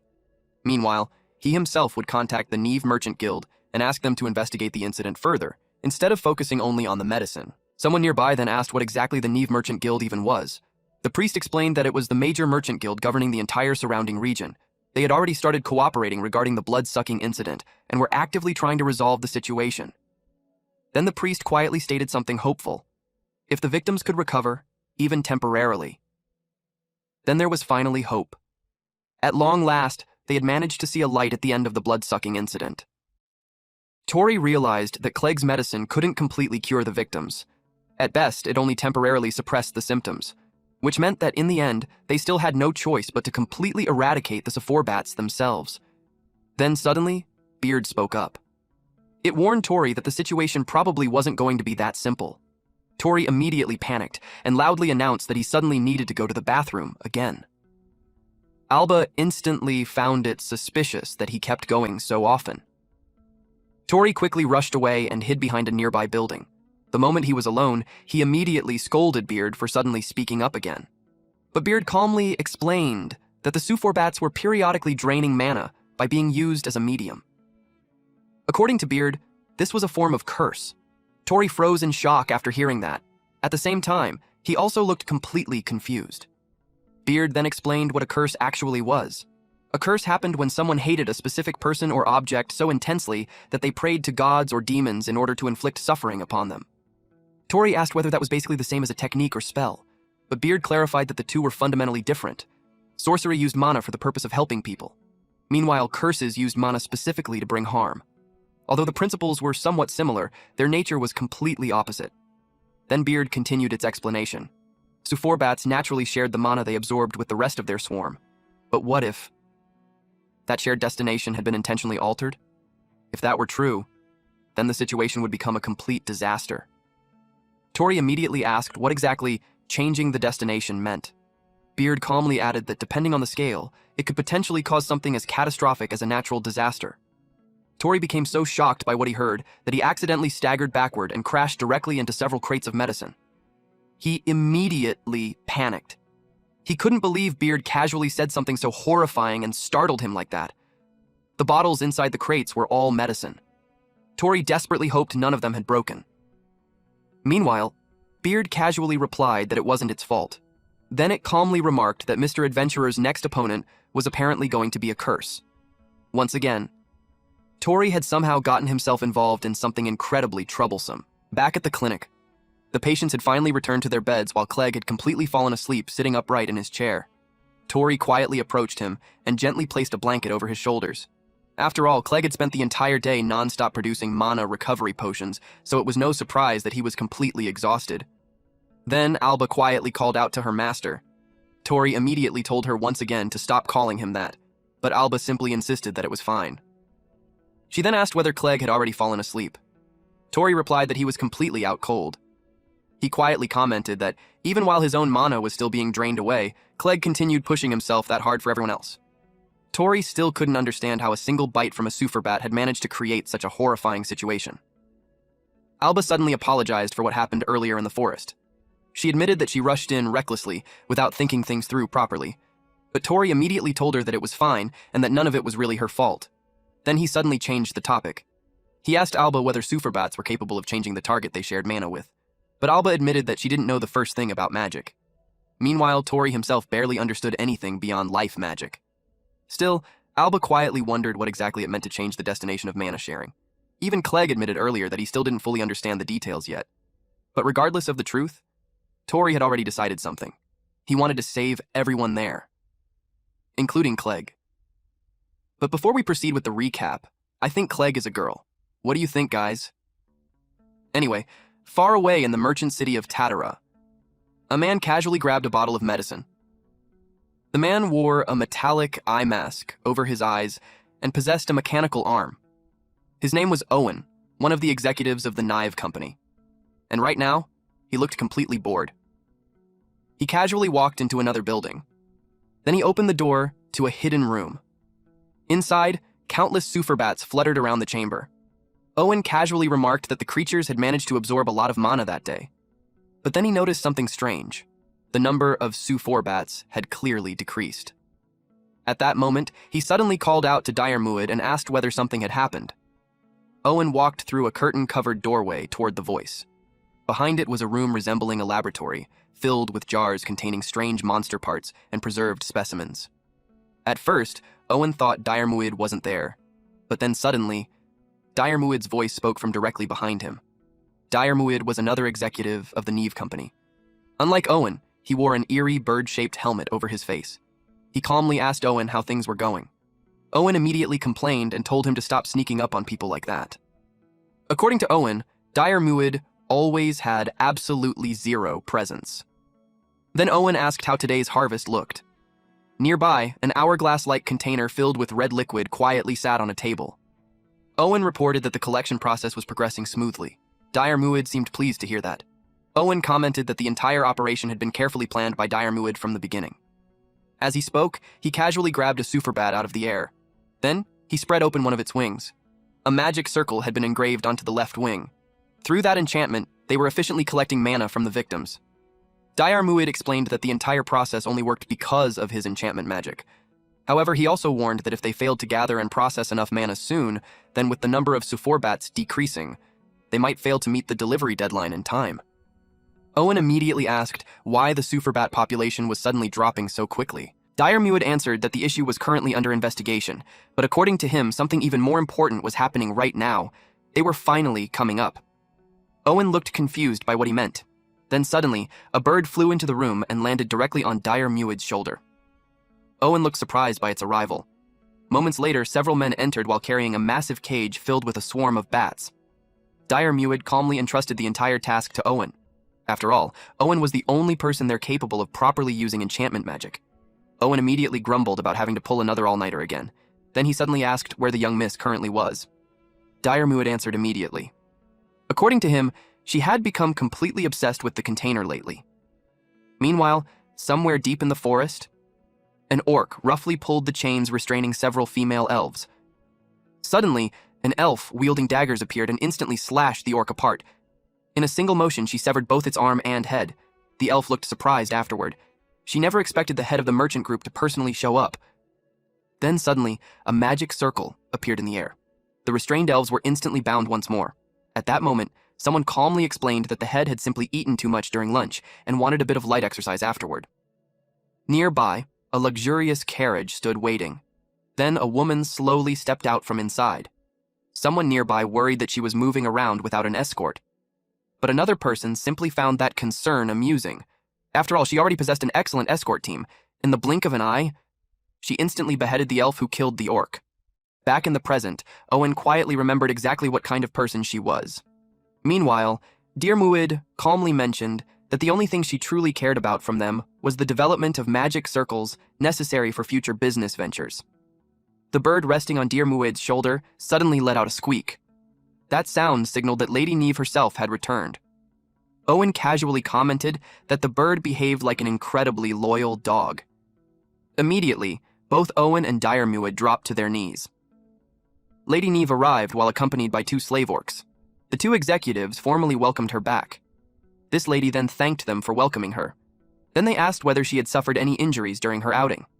Lady Neve coldly replied that the only issue was that her shoes had become dirty. Then she ordered them to buy her new shoes immediately. Diremud respectfully asked what kind of design she preferred, but Lady Neve simply told him to choose based on his own taste. Then her expression shifted slightly. She informed them that things were about to become busy. As she spoke, she pulled out a scroll.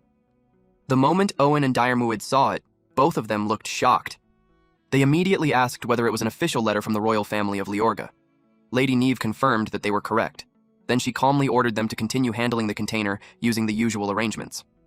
Finally, she casually added that some trash had attached itself to the carriage earlier, so they should clean that up as well. Both Owen and Diremud immediately agreed to her orders.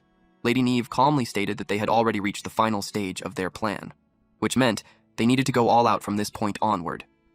Then Diremud carefully brought up another matter.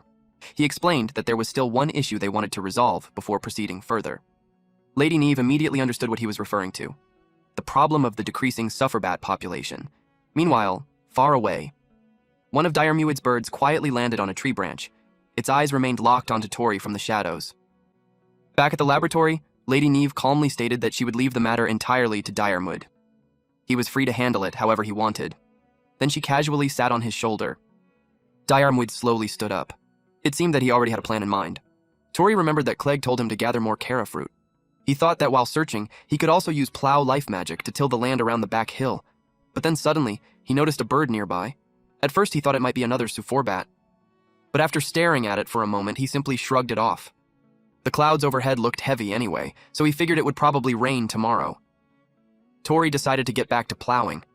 But just before he started, something suddenly caught his attention. A strange cloud-like distortion appeared in front of him. Tori wondered if it was some kind of explosion.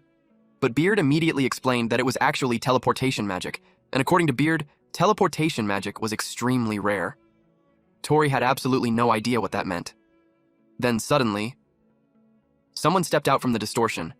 Meanwhile, far away, Lady Neve quietly observed everything through a magic crystal. She calmly remarked that Tori was truly a pitiful boy. After all, he dared to interfere with the bats she treasured so dearly. Back at the scene, Diremud immediately realized that someone was observing him remotely. Meanwhile, Lady Neve admitted that she never expected a genius in magic circle development to end up being toyed with like this. Diremud calmly looked toward Tori and stated that Tori himself wasn't actually the person he was searching for. Tori immediately asked who he was. Then, in the blink of an eye, Tori was struck by something. He looked completely confused, and then his body instantly collapsed onto the ground. Diremud slowly approached him. He coldly called Tori weak. Just as he expected, the true prize was the boy capable of using compound magic. And according to his information, that boy's name was Clegg. Diarmu had quietly thought about how entertaining it might be to play with him a little. Then he calmly headed toward the clinic, but to his surprise, the door wouldn't open. The handle had been frozen solid. Ice crystals rapidly spread across the surface. Diarmu had quietly wondered if this was life magic. At that moment, Tori slowly stood back up. He was the one responsible for the ice. Tori admitted that he had no idea how this man knew Clegg's name. But regardless of the reason, Clegg had spent the entire day exhausting himself while making medicine for everyone. So Tori quietly asked him for one thing. Please let Clegg sleep peacefully tonight. Diarmu had looked genuinely confused, because he was certain that he had already shot Tori directly through the heart earlier. Tori confirmed that part was true, but Neil had protected him using the necklace he gave him. Tori immediately checked the crystal attached to it in panic and desperately hoped it was only cracked instead of broken. After all, it was something precious that he received from his brother. Diarmu had quietly realized that Tori somehow survived. He calmly commented that Tori was quite the lucky boy. Then, Beard suddenly warned Tori that Diarmuid was about to attack again. Beard informed him that the next shot was aimed directly at his head. The next instant, Diarmuid fired, but Tori somehow dodged it. For the first time, Diarmuid looked puzzled. Tori suddenly noticed something glowing near the man's waist. Beard immediately informed him that the stranger was carrying an extremely rare weapon. It was called a gun. Tori looked confused and immediately asked what that even was. Diarmuid reacted with slight surprise after hearing the word. Apparently, he didn't expect someone from a remote village like this to even know what a gun was. He explained that guns were incredibly rare weapons supplied directly by the royal family of Leorga. Compared to bows and arrows, they were easier to carry, possessed greater range, and their lethality was beyond question. Even weak women or children could use one effectively, simply by pulling the trigger. And most importantly, it was a masterpiece weapon that didn't require mana at all. That was why Diarmu had never expected anyone in this backwater village to recognize it. Then his tone suddenly changed. He quietly muttered that this was bad. Very bad. Somewhere far away, someone asked if the situation was that serious. Another voice immediately answered that it was definitely serious, especially because Lady Neve was watching everything. Meanwhile, Diarmuid continued muttering to himself. Bad. Extremely bad. Critically bad. Tori stared at him in confusion. The guy honestly seemed completely unhinged, especially considering he immediately tried to kill someone the moment they learned too much.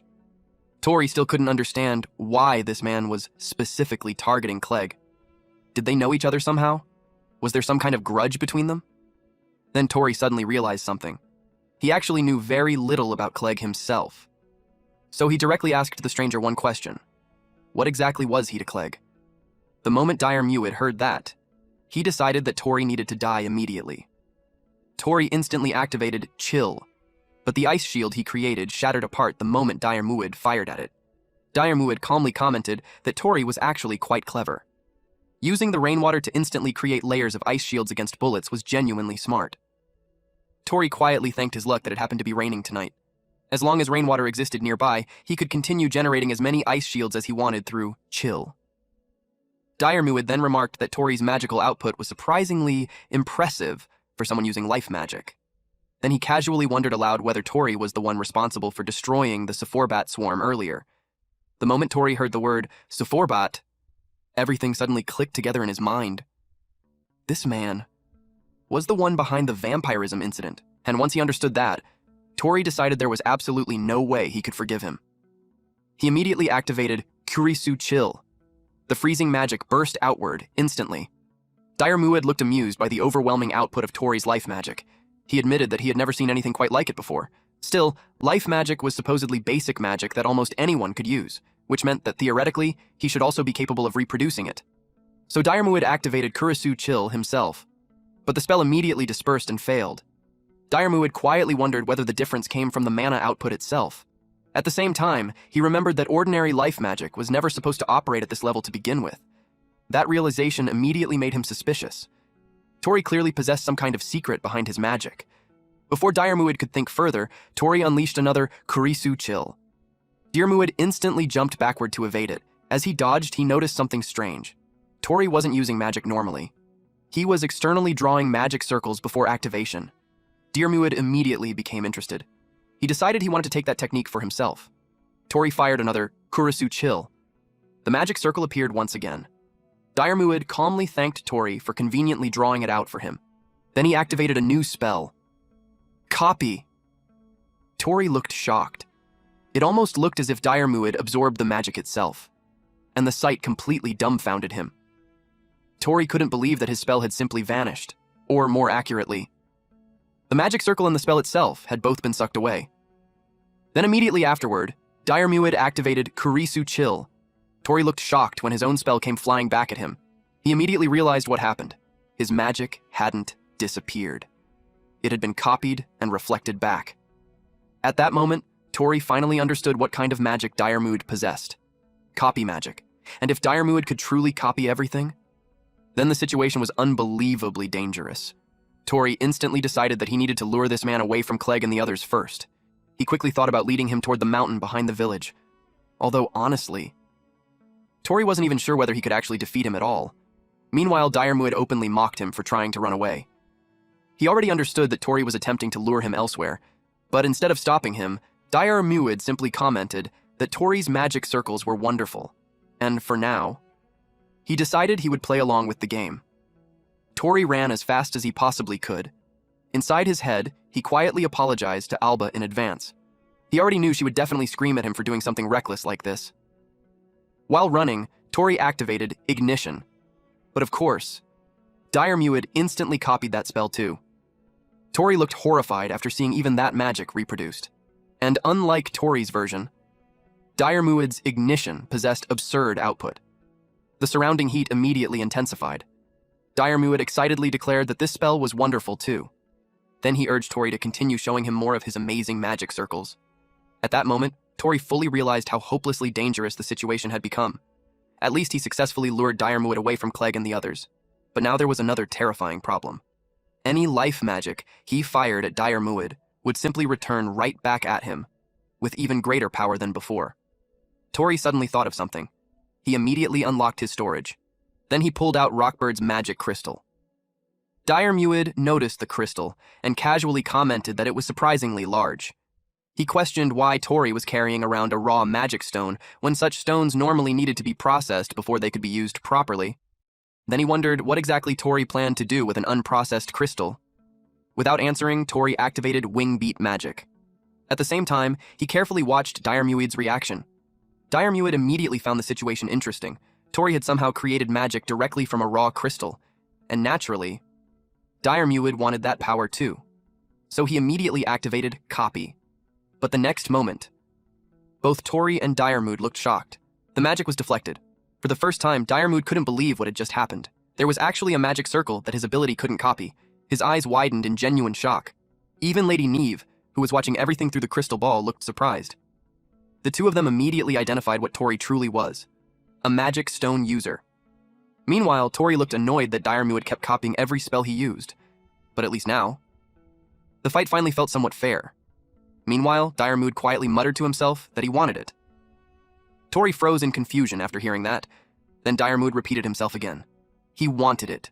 Over and over. He wanted it. Then suddenly, Diarmuid activated Kurisu Chill. Tori looked shocked. Instead of firing the magic normally, Diarmuid used the ice itself as footholds to slip through the path of Wingbeat magic. Before Tori could react, Diarmuid suddenly grabbed his arm. Then he quietly declared that he wanted to devour everything. But at that exact moment, Alba's shield slammed directly into him. Alba suddenly burst into the battlefield and complained that she had been wondering why there was so much noise outside. Then she immediately asked whether her master was okay. Tori stared in shock. He never expected Alba and Clegg to follow him there. During the impact, Diarmuid's mask was knocked off. Everyone froze in surprise after seeing his face. It was the priest. Meanwhile, Diarmuid casually muttered in disappointment that his favorite mask had been ruined. Alba looked completely confused after seeing him. She genuinely wondered whether the two of them had just been doing some strange magic training together. Diarmuid coldly referred to her as a defective elf and warned her not to interfere. Then immediately, he activated Ignition. A massive burst of fire exploded toward Alba. Tori instantly panicked. He absolutely refused to let Diarmuid use his own magic against them. So he immediately rushed in front of Alba. Then, at the very last second, Tori activated Tilling. The moment the spell activated, a massive explosion erupted around them. After the smoke cleared, Diarmuid calmly told Tori that the two people he desperately tried to protect had probably been blown away by the blast. Then he quietly revealed something else. Originally, he only planned to obtain compound magic from Clegg, but discovering Tori's abilities instead had become an unexpectedly wonderful surprise. So now, he intended to let Tori continue living, not out of mercy, but because he planned to turn him into his personal research subject. Thick smoke scattered through the area. Then suddenly, from beneath the ground, Clegg pulled Alba out from the dirt. He asked if she was okay. Alba whined that she'd practically been buried alive. She even complained that her own master was the one who buried her. Clegg corrected her and said that wasn't what happened at all. Then he told her to carefully look around herself. Alba slowly remembered the massive flames rushing toward her earlier. Clegg explained that Tori protected both of them using life magic against the priest's abnormal attack.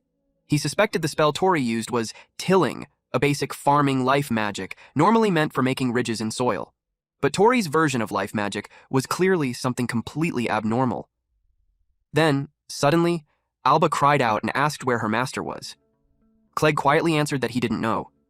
Alba guessed that maybe Tori was still trapped underground somewhere, but Clegg explained that he'd already dug through the entire area. Then, with a heavy expression, he quietly admitted that Tori had most likely been caught inside the flames. The moment she heard that, Alba ran off. She rushed toward the church while desperately searching for the priest. An old woman nearby gently asked little Alba whether she had business with Father, but Alba immediately demanded to know where the priest was hiding. She even threatened that she wouldn't forgive anyone who tried to protect him. Then Clegg suddenly stopped her. He calmly explained that there was no way the priest would ever return there after his face had already been exposed. Alba immediately panicked and shouted that the priest still had Tori. She couldn't understand why Clegg was remaining so calm about all of this. But then, she suddenly noticed Clegg's hands. They were completely bloodied. At that moment, Alba realized something. Clegg had been digging through the debris nonstop the entire time until he managed to pull her out. And the person Clegg truly wanted to save above anyone else was Tori. Alba quietly apologized and said that she was sorry he ended up saving her instead. But Clegg immediately told her not to say something so stupid. He explained that if Tori truly died inside the flames, then there should at least be ashes left behind. But there were none, which meant only one thing. Tori was still alive somewhere. Then Clegg turned toward one of the sisters and asked whether she knew where the priest originally came from. The sister informed them that the priest was actually from the neighboring town, which meant he most likely returned home already. Meanwhile, at the merchant city of Tatara, the streets remained lively and crowded with people. Alba and Clegg stood together on a bridge overlooking the city. Then, Alba suddenly pointed toward a particular building. She quietly stated that she suspected the bastard priest was hiding there.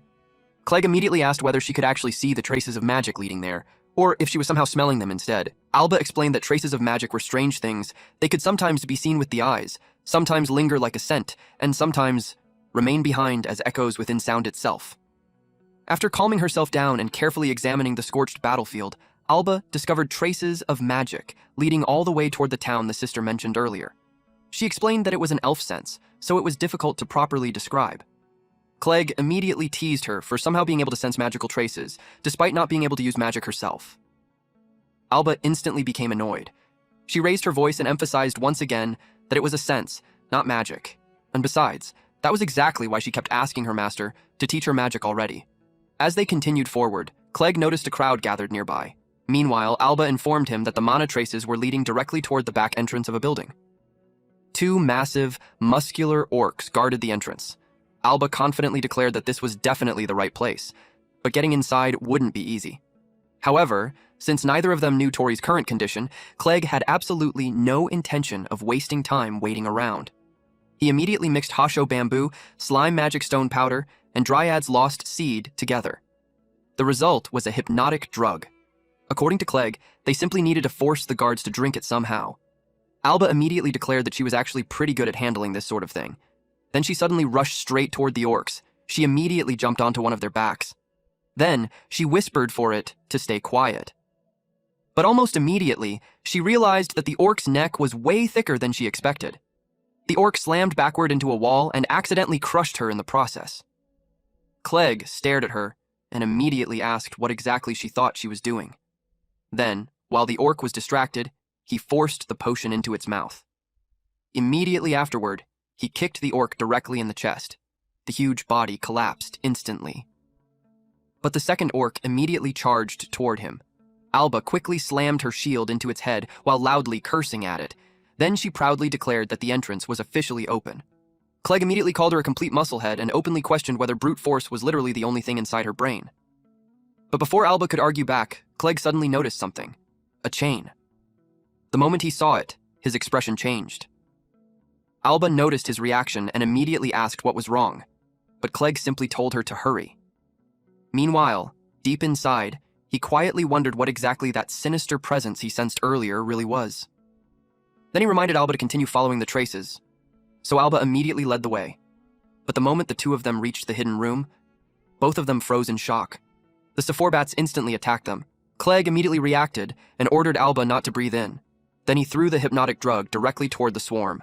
One by one, the Sephora immediately dropped unconscious. Alba stared around the room in confusion and asked why the creatures were even being kept there. Then suddenly, she noticed several crates nearby. Inside them was the exact same medicine Ava had been taking.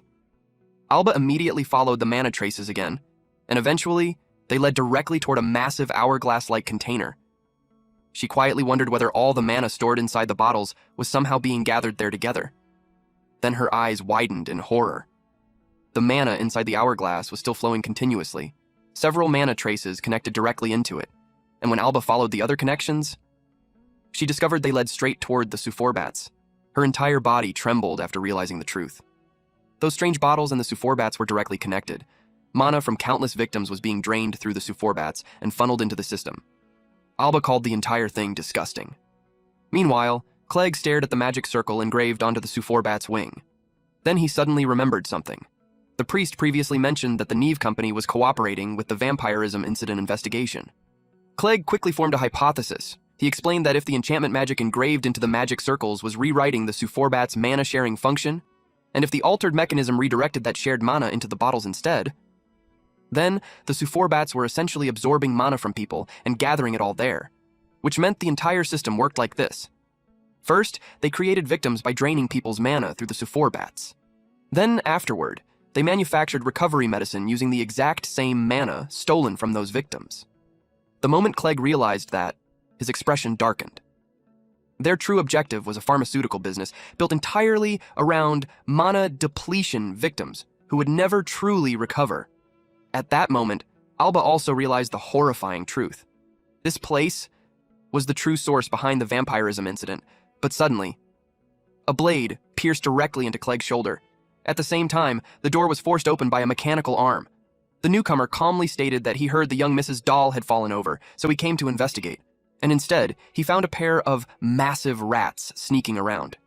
He casually admitted that the two of them were surprisingly intelligent, but at the same time, he commented that the way they broke into the facility was painfully amateurish. To him, it made it obvious that they weren't professionals in this kind of work. Clegg stared at the strange weapon in shock. He couldn't believe the man had actually created a weapon using his mechanical arm.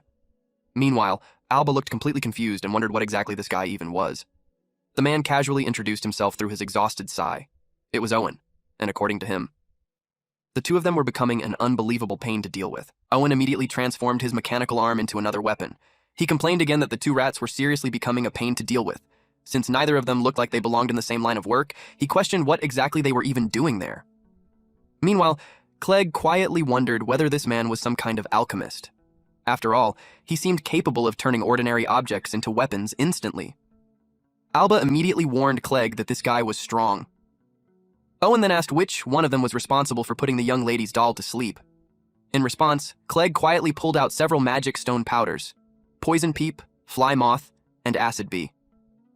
The moment Owen saw the ingredients, he immediately realized the truth. This was definitely the compounder or Diarmood mentioned earlier. Meanwhile, Clegg quietly asked Alba whether the mana traces ended inside this room. Alba carefully examined the surrounding flows of mana. Then she noticed something. The traces actually continued farther beyond the room. Alba informed him that another flow existed deeper inside the tower. She believed there was another hidden room farther ahead. Immediately, Clegg told her to follow the trail and locate the priest. He declared that Alba was the key to ending this entire incident, and with that, he entrusted everything to her. Owen noticed the two whispering to each other and casually asked whether they were forming some kind of plan. Then he calmly declared that he had no intention of letting either of them escape. But before he could move, Clegg suddenly threw several vials. An explosion instantly erupted throughout the room. Clegg immediately counterattacked using an explosive compound mixture. Owen looked shocked when he saw the company's merchandise, the Super Bats, flying loose everywhere. And worse, those particular bats hadn't even been enchanted yet. Meanwhile, Clegg quickly used a recovery potion on his injured shoulder. Owen looked genuinely surprised after witnessing that. Then he clicked his tongue in annoyance. No wonder Dayar Muad wanted this guy's abilities so badly. At the same time, Owen also looked irritated that the other rat managed to escape. Meanwhile, Clegg quietly inhaled deeply while observing Owen carefully. He could immediately tell the type of person Owen was. A man with both merchant and mercenary experience. Someone with immense pride in his own work, yet also carrying a strange emptiness deep inside. And according to Clegg's experience, people like that were especially vulnerable to one thing: anger. So Clegg smirked. Then he deliberately taunted Owen by asking whether he was really getting angry after being outplayed by a brat like him. The insult instantly worked. Owen immediately attacked. He warned Clegg not to underestimate working people, but Clegg casually mocked him again and pointed out that he completely missed. Then he added that Owen only possessed flashy techniques without any real skill behind them. Owen immediately replied that he wasn't an alchemist in the first place. Then he fired 3 blades directly toward Clegg. Immediately afterward, he enchanted the next set of spikes, causing them to gain a returning flight pattern like boomerangs. Clegg looked genuinely surprised after seeing that. Then Owen finally revealed what he truly was: an enchanter, a versatile mage capable of enchanting magic onto virtually anything.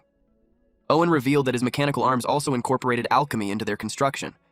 Because of that, he could instantly turn almost anything around him into a weapon with a single thought. Even ordinary objects like walls or doors were enough for him. Then he told Clegg to experience his craftsmanship personally with his own body. At the same time, Owen warned him not to overwork him too much. After all, thanks to this entire mess, Owen was already stuck working overtime. Then he attacked again. In response, Clegg immediately pulled out Hoshiodak, Mellow Scales, and Sealer Butterfly Scale Powder. Then he activated Compounding. The entire room quickly filled with thick smoke. Owen scoffed at the obvious smokescreen and declared that something like this wasn't nearly enough to hide from his eyes. Through the smoke, he spotted the silhouette of that annoying brat. Owen immediately touched the ground. Then a massive wooden arm burst upward from the floor and grabbed Clegg instantly. But instead of panicking, Clegg simply mocked him. He commented that Owen was overworking his eyes too much. Then he casually added that getting old really sounded rough. Owen instantly snapped and shouted that Clegg seriously never shut up. Then he repeated his earlier statement once again. He could enchant magic onto absolutely anything. That was how he became strong. And according to him, he would only continue becoming stronger from there. Clegg simply laughed at him. Then he suggested that maybe Owen should switch specialties from enchantment magic to bragging instead. According to Clegg, Owen honestly sounded exactly like some generic mob villain. Owen could only glare at him in irritation and mutter that he was seriously a pain to deal with. Then suddenly, Clegg started counting backward from 30. As the countdown continued, Owen eventually stopped him at 22 and asked why he was counting down in the first place. At first, Owen assumed the brat simply wanted some dramatic final moments before dying. Then, Owen found the idea amusing. He joked that Clegg was basically counting down toward the end of his work shift. And according to Owen, once the countdown reached 0, Clegg's life would end too. Meanwhile, Clegg calmly continued counting. When the number finally reached 12, Owen created an enormous hammer and enchanted it. The spell placed onto it was a guaranteed one-hit kill attack. Then Owen casually told the brat to say hello to God for him. Clegg continued counting. 3, 2, 1. Then right before the end, Clegg suddenly stuck out his tongue at him. The moment the countdown hit 0. The hammer slammed down directly onto Clegg. His body was completely crushed. Owen coldly remarked that this was exactly what happened to people who underestimated working adults. Then he immediately started complaining again. Now, he would have to gather all the bats again from scratch. The equipment he spent so much effort building was wrecked. The medicine supplies were wasted too. And worst of all, he already knew the boss wouldn't let this slide peacefully. Naturally, Owen blamed everything on that damn brat. But then suddenly, Clegg's crushed body dispersed into thin air. Owen froze in complete shock. He couldn't believe that the brat simply vanished. Then, he finally realized the truth. The countdown earlier was for the hallucination potion to wear off. At that exact moment, Clegg suddenly appeared behind him. He mocked Owen for being exactly the type of idiot who fell for plans so easily. Owen immediately spun around, but Clegg calmly told him to relax. There wouldn't be any overtime for him anymore. Then Clegg coldly declared that this company was going bankrupt tonight. Immediately afterward, he unleashed an explosive compound mixture directly at Owen. The explosion completely destroyed Owen's mechanical arms. Then Owen's body crashed violently into the surrounding crates. Clegg coldly stated that people who abused medicine despite calling themselves compounderers genuinely disgusted him. Then he gave Owen one final warning. Never underestimate him again, otherwise, he would personally strip away every last bit of their shallow little resolve. The explosion immediately caught the attention of the people outside.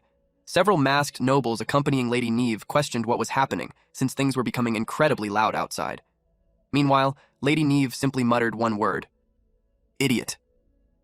Back inside the room, Clegg picked up Owen's destroyed mechanical arm in surprise. He immediately recognized it as a myoelectric prosthetic. Clegg commented that this kind of technology was completely different from the magic systems used by the great Western nations. He had only heard rumors about this kind of machinery before, but now that he was finally seeing it in person, even he had to admit it was insane technology. Meanwhile, Owen completely lost his temper. He demanded to know why Clegg was still alive when he was supposed to be dead already. Then he started screaming about how expensive his mechanical arm was. He even threatened Clegg and shouted at him to stop screwing around before he killed him for real. Clegg immediately shoved his hand over Owen's mouth to silence him. Then Clegg calmly revealed the truth. The drug he used earlier was a hallucination potion. Normally, it required 5 full minutes before taking effect, but in Owen's case, it activated much faster than expected. Then Clegg immediately began preparing another compound using Hashiodak, slime magic stone powder, and mellow scales. The moment Owen saw the ingredients, he instantly panicked. Clegg calmly informed him that this particular drug would erase his ability to resist mentally. It was essentially a truth serum. Then Clegg immediately began questioning him. He asked who Owen really was, and what exactly the Knive Company was doing. Under the effects of the drug, Owen revealed his name and admitted that he handled weapon production for the Knive Company. Then Clegg directly asked whether Owen was involved in the vampirism incident. Owen answered yes without hesitation. Clegg continued pressing him and asked whose idea it was to create a pharmaceutical business centered around mana depletion patients. But Owen casually replied that the medical business itself was only a side effect. That answer immediately made Clegg even more suspicious. So Owen finally revealed the truth. Everything had been ordered by Lady Neve herself. According to Owen, the Neve Company was secretly researching military applications involving monsters for a certain client. He was about to reveal even more information. But suddenly, Clegg sensed danger. Chains instantly appeared around Owen's neck, and in the next moment, his head was severed completely. Clegg immediately realized what just happened. Someone had silenced Owen before he could talk further. Then Clegg felt it again. That same unsettling presence from earlier. He could clearly sense mana nearby, but strangely he couldn't actually see where it was coming from. At that moment, Clegg fully realized how terrible the situation had become. If Owen's confession was true, then that meant Alba was in danger. Meanwhile, Alba leaped toward another floor inside the tower, but the moment she arrived, she found herself facing a dead end. Alba looked confused. The mana traces clearly indicated that a path should exist beyond the wall. So without hesitation, she slammed her shield directly into it and destroyed the wall completely. Immediately afterward, she sensed an overwhelming presence deeper inside. So she followed it. Eventually, Alba arrived at a dark room, and despite the darkness, she was absolutely certain the priest was inside. She immediately demanded to know what he had done to her master. Then suddenly, she saw Tori. Her eyes widened in shock. Tori's arms were chained above his head, and his entire body was covered in bruises. Alba immediately rushed toward him. She desperately asked whether he was okay. Then she grabbed the chains and tried pulling them apart, but the chains were unbelievably durable. So Alba immediately decided to loosen them by smashing them repeatedly with her shield instead. She warned Tori that it might hurt a little, but told him to endure it somehow. But the moment Alba struck the chains again, the chains suddenly began glowing. Alba looked confused about why they were still so unbelievably tough. Then she noticed the truth. Binding magic had been engraved into them. Magic that completely canceled out other forms of magic. And attached to the spell was the priest's mana signature. Tori immediately told Alba to get out of there. He warned her to look around carefully and run because she was being targeted too. Alba still didn't understand what he meant. Then, Tori suddenly fell silent. Confused, Alba slowly looked around the dark room. And finally, noticed the other people imprisoned there. They were restrained exactly like Tori. Then Alba recognized them. They were elves, and not strangers either. Yuiri, Meruenu, Manufa, and many others. Alba's face immediately turned pale as she asked why all of them were there. But suddenly, a loud sound echoed from above. The ceiling instantly caved in, and Clegg jumped down into the room. Alba immediately cried out after seeing him. Clegg looked terrible. She quickly asked what happened to him, but Clegg casually answered that he honestly had no idea himself anymore. Still, he could somehow continue moving. Then behind him, the headless corpse of Owen became visible. Alba stared at it and immediately commented that Clegg was unbelievably brutal. But Clegg clarified that he only destroyed Owen's prosthetic arm. Apparently, almost everything besides Owen's head had already been replaced with myoelectric machinery. Then Alba quickly informed Clegg that she found her master. But at the same time, all the missing elves were imprisoned there too. Clegg immediately looked shocked. Alba desperately asked what this place really was because it clearly wasn't just some ordinary merchant mansion anymore. Then Tori weakly called out to his strategist. Clegg heard him immediately, but instead of replying, Clegg simply endured it silently, because he already understood what Tori wanted to say. Then Clegg looked toward Alba and calmly told her that she did well. However, this situation was no longer just about rescuing Tori anymore. Then Clegg revealed the truth Owen confessed earlier. The pharmaceutical business connected to the vampirism incident was merely a side effect. The real objective was something far worse. The Neve Company had been kidnapping elves and injecting them with massive amounts of mana taken from other monsters. Alba immediately understood the horrifying implication. If that much foreign mana entered someone's body, they would eventually lose their sense of self due to rejection. Clegg confirmed it. The purpose was to destroy their egos entirely and brainwash them afterward. Then, suddenly, the imprisoned elves violently began breaking free from their restraints. Clegg quickly explained what the Neve Company had truly been researching all along. They were attempting to create ultimate soldiers overflowing with overwhelming amounts of mana. Alba looked horrified. Clegg immediately warned her that the situation had become extremely dangerous. Then suddenly, a calm voice echoed through the room. Someone casually asked whether it was already time for inspection. Both Alba and Clegg instantly became alarmed. Then a young woman slowly entered the room. After noticing how freely the intruders were talking, she quietly observed them. Tori immediately shouted for Alba and Clegg to run away. Then he revealed the truth. This woman was the one controlling everything? Alba immediately argued that she was only a child, but Clegg quietly revealed that the terrifying mana presence he sensed earlier was coming directly from her. The young woman calmly greeted her unexpected guests. Then she introduced herself. She was the president of the Neve Company. Her name was Neve. Neve made her move. Her magic circles glowed, and the chains connected to the elves lit up as well. She declared that the inspection would begin. Then the elves charged forward. Clegg couldn't believe she was controlling 2 spells at once. Alba was furious that this girl was doing something like that to her friends. She rushed in while screaming that she would never forgive her. But one of the elves fired a blast of golden light at her. It was blinding. And before Alba could fully open her eyes again, a male elf attacked her from the side. Clegg quickly used a hallucination potion on him, but the attack still landed on Alba. Tori immediately got worried for her. Clegg was shocked that the hallucination potion hadn't worked. Then, suddenly, a massive blade pierced through his back. Tori panicked for him. She revealed that hallucinations do not work on soldiers who have no will of their own. Dire Muid wanted Clegg's power, but she had no need for it. As Clegg slowly lost consciousness, he remembered someone once telling him that he had to survive no matter what. 10 years earlier. In that memory, young Clegg excitedly showed Kian what he was making, saying that their father had finally taught him. He proudly mixed ingredients like moth powder and ashmua grass stem. Then he used compounding, and it immediately exploded. A man combined Dryad's lost seed, fly moth powder, and ashmua grass stem together, successfully creating a compound. The mixture glowed brilliantly, leaving the boys completely amazed, and Clegg proudly declared that his father was the best compounder in the world. Their father gently scolded the 2 little researchers. Then he reminded Clegg that a healer who neglects his own body should never exist. He told him that his own life was just as precious as everyone else's. Clegg apologized. Then their mother noticed the mess. She got angry because she would be the one cleaning it up. She asked what exactly they were doing with their father. Their father immediately apologized in panic. Later on, Clegg's father brought him into the forest. They were hunting a horned rabbit. His father trained him to read the terrain, choose the best place to fight, and think about where to lure the enemy. As Clegg struggled, his father kept pushing him to think about the opponent's weakness, his own strengths, and what he should do in that moment. Then Clegg realized what he could do. He quickly combined several ingredients at once.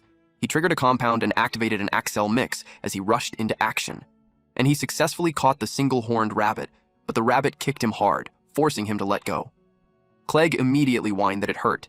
His father laughed and praised how much his combat sense and compounding precision had improved, saying that all he lacked now was close-quarters combat skill. When Clegg asked how he became so strong, his father simply answered that he just kept surviving.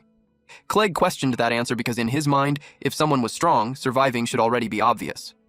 But his father explained that healers were the cornerstone of every adventurer party. If the healers fell first, nobody could treat the adventurers anymore, and the entire team would lose its fighting power. That was why he fought so desperately to survive, no matter what it took, and he told Clegg that he must survive too, no matter what. Back in the present, Clegg cursed himself for suddenly remembering the words of that annoying old man. He reached for the same ingredients again: Dryad's lost seed, fly moth powder, and ashmua grass stem. Then he used compounding to create a recovery potion, and immediately used it on himself. His wounds began healing. Neve was shocked to see his injuries rapidly closing up. Clegg called out to Tori and Alba. Then he threw potions toward them. The two were stunned. He told them to keep thinking about the enemy's weaknesses and their own strengths. He swore that he would heal them as many times as necessary, because there was no way he was going to lose to people like them. But the two were still acting like crybabies. Alba complained that she couldn't think properly in this situation. Meanwhile, Tori pointed out that he still couldn't remove the chains. Clegg was already getting annoyed. But then Tori remembered that Clegg could heal even fatal wounds. And an idea suddenly popped into his head. He confirmed whether Clegg truly meant what he said earlier about healing them as many times as it took. Then Tori screamed at the top of his lungs as he poured all of his strength into the bindings. Everyone stared at him, and he actually managed to break free. But both of his arms were left broken and bleeding badly. Tori instantly complained that it hurt like hell. He called out to Clegg, who already knew exactly what he wanted. Clegg called him a complete musclehead. Then he healed him. Now that his arms were fully restored, Tori pulled out the Eats Planda magic crystal. Then he activated vine magic to restrain the elves. He grinned proudly and declared that he was back. But Clegg suddenly had a terrifying look on his face as he scolded Tori, saying that he was not back at all. He yelled that breaking free like that was completely ridiculous. And Tori was definitely getting a lecture later. Tori argued that it couldn't be helped since that was the only idea he could come up with. Nive finally understood what they were trying to do. Then Owen's headless mechanical body suddenly released several blades and forcefully broke free from the vines. Everyone was stunned by the sight. The body began spinning wildly while blades protruded from every direction. Tori immediately asked what the hell that thing even was. At that moment, Alba told her master that she would handle the elves herself, but Clegg warned her not to push herself and told her to leave it to him and Tori instead. Alba refused immediately. She declared that she would deal with her own kind herself, saying that it was her duty as the second child of the ruler of the Alanzia Empire. Clegg froze in shock after hearing that. Tori asked if he had ever heard of it before. Clegg answered that he had only heard rumors about it from adventurers. The Alanzia Empire was said to be a legendary nation where elves were allowed to live freely and where eternal happiness supposedly existed. Tori slowly realized what that meant. Alba was basically a princess from that place. Once Neve found out, she smiled and said that dominating someone like Alba would be very interesting. Alba immediately dared her to try it. Then she declared that she would be the one to bring Neve down herself. Neve admitted that she never thought the Alanzia Empire actually existed, and the monolith person Dirmu had found was secretly a princess all along. She said she found that strangely romantic. Then she wondered if the princess's wish would truly come true. Meanwhile, Tori shouted, asking where the priest had run off to. He complained that he was only half healed before the priest suddenly disappeared. Then he demanded that Alba call him back immediately, but Clegg quickly said that bringing him back would only cause them even more trouble. Alba calmly answered that the child was a good boy since he had even made custom shoes for her. She added that he was probably out looking for new clothes for her as well. Tori found that incredibly weird. At that moment, Alba threw her shield while screaming at them to stop messing around. One of the elves countered with light bullet. Alba's attack was easily negated. Then the other elves prepared the exact same attack. A massive explosion erupted. Alba immediately got worried because the attack had been aimed directly at Tori, but Tori told her not to worry. He used the Basilic's magic crystal and activated steel magic. He assured her that he was completely fine. And since they had Clegg's recovery potions, they could continue fighting at full power. Clegg immediately warned those muscle-brained idiots not to get used to relying on recovery potions every time they fought. Just then, the spinning mechanical body covered in blades rushed toward them. Clegg declared that he would handle it himself. Suddenly, Beard started laughing.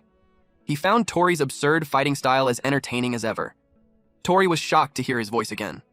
While dodging the attacks, he quietly muttered that he was pretty busy right now. Then he pointed out that Beard never showed up earlier when Diarmuid was crushing him. Beard completely ignored that complaint. Instead, he said that the young lady's story about the Alanzia Empire was fascinating, and he was also curious about that mechanical doll. Meanwhile, Clegg warned Tori that if he got shredded into pieces, recovery potions would not save him anymore. Tori unlocked storage and pulled out the Eats Planned a Magic crystal. Then he activated Vine Magic while Clegg prepared an explosive mix. The vines tightly restrained the mechanical body, and Clegg immediately blew it apart. One of the shattered fragments flew directly toward Neve. She deflected it with her fan, but the edge of the fan was sliced apart in the process. That slight disruption loosened her control over the elves. She immediately noticed it and snapped her fingers. Tori stared in shock when he realized the mechanical doll was still moving. Then Beard reminded Mr. Adventurer of something. Tori asked what he meant. Beard explained that magic was shaped entirely by imagination, and magic circles were simply tools used to give form to that imagination. He pointed out that Tori was already using life magic in the same way, but then he asked him to think about what would happen if the magic failed to activate at all. Tori suddenly remembered that when Diarmuid used that strange magic earlier, nothing else had appeared afterward, and if the tool itself was destroyed, the magic output would disappear as well. Tori immediately shouted to Clegg and Alba that there had to be a magic circle somewhere nearby, and if they destroyed it, both the elves and the mechanical doll would stop moving. Everyone froze in shock, even Neve. Clegg knew that woman had to be controlling everything somehow, but he had no idea which one among them was the real controller. Beard answered that he could only sense its presence. Tori got annoyed because he still could not see it, and he could not sense it either. But then Clegg sensed something. He immediately told Alba to trace the flow of mana back to the woman. Then he ordered her to signal him the moment she found the magic circle. He promised that he would create an opening for her. Alba focused carefully and searched for the magic circle. At first, she wondered if it was hidden in the headdress, but she quickly doubted it after noticing the light wrapped around Neve's body. Desperate to save everyone, Alba kept searching. She looked toward the elves and realized the answer might be where the mana connections were linked together. She carefully traced the flow of mana to its endpoint, the place where everything had been woven together, and every single trail led back to the woman. More specifically, her fan. Alba immediately shouted that she had found it. Clegg praised her instantly. Then he pulled out several vials and created a swirling flame. Golden smoke rapidly spread throughout the entire room. Neve realized it was a smokescreen, but inside that smoke, nobody would be able to tell friend from foe anymore. Or at least, that was what she thought. Suddenly, a shield slammed directly into her fan. Alba answered that she could still see her perfectly through the trace of her mana. Neve was completely caught off guard. Then Alba struck her again. The ornament in Nive's hair containing a flight magic circle shattered apart. Beard immediately realized what kind of magic she was using. It was copy magic. The magic circles allowed her to store copied spells. Then she could freely select and release them whenever she wanted. And now that they understood the trick behind it, they could finally counter it. Beard already knew that Tori's side would win. Neve was struck by the shield once more and crashed hard onto the ground. At the same time, the elves collapsed as well. Tori, who had been only inches away from the spinning blade of the mechanical doll, froze in shock before letting out a relieved sigh when it finally stopped moving. Neve's body began trembling violently. Alba coldly declared that only cowards looked down on others from above, and she refused to lose to someone like that. Neve glared at her in annoyance, but then her attention suddenly shifted when she saw her own reflection on Alba's shield. The moment she noticed the blood on herself, she panicked. She repeatedly screamed, "Wait!" while desperately staring at her reflection. Her sudden outburst startled Alba. Neve screamed that she did not want to die.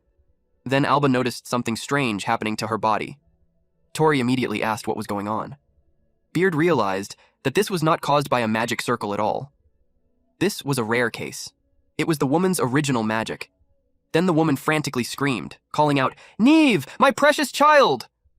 Beard explained that she was a user of transformation magic. Apparently, Neve had spent her entire life being sold from the moment she first became aware of the world. From the facility to a house she did not recognize. Then from that house to a merchant company. To everyone around her, she was nothing more than merchandise.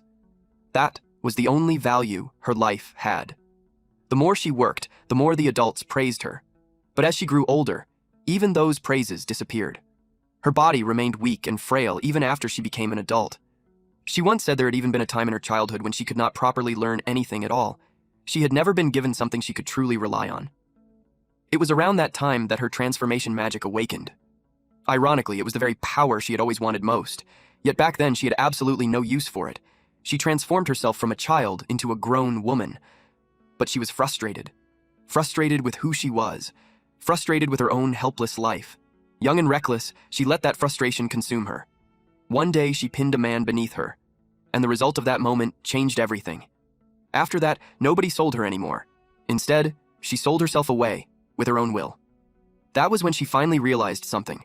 She was no longer merchandise. As time passed, her stomach slowly swelled, and every movement brought pain. But the pain of giving birth was far greater than anything she had ever experienced. 2 women helped her through the delivery. Then they gently placed the baby into her arms, and the precious child smiled at her.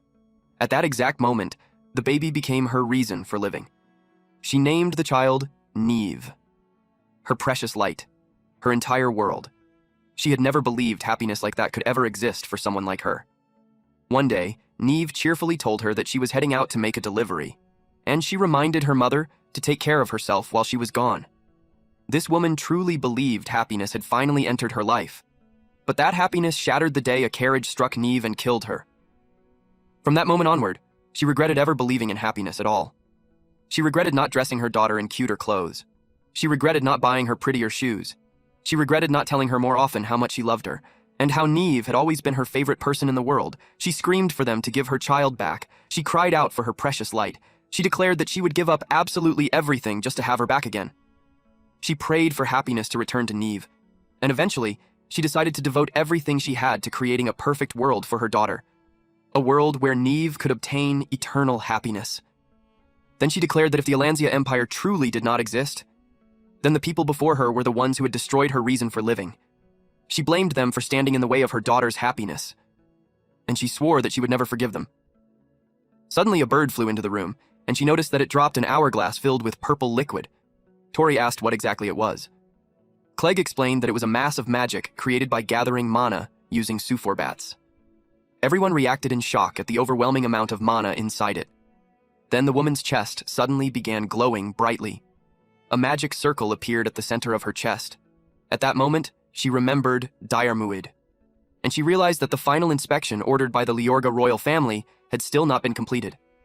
She grabbed the hourglass, then drank the purple liquid inside it.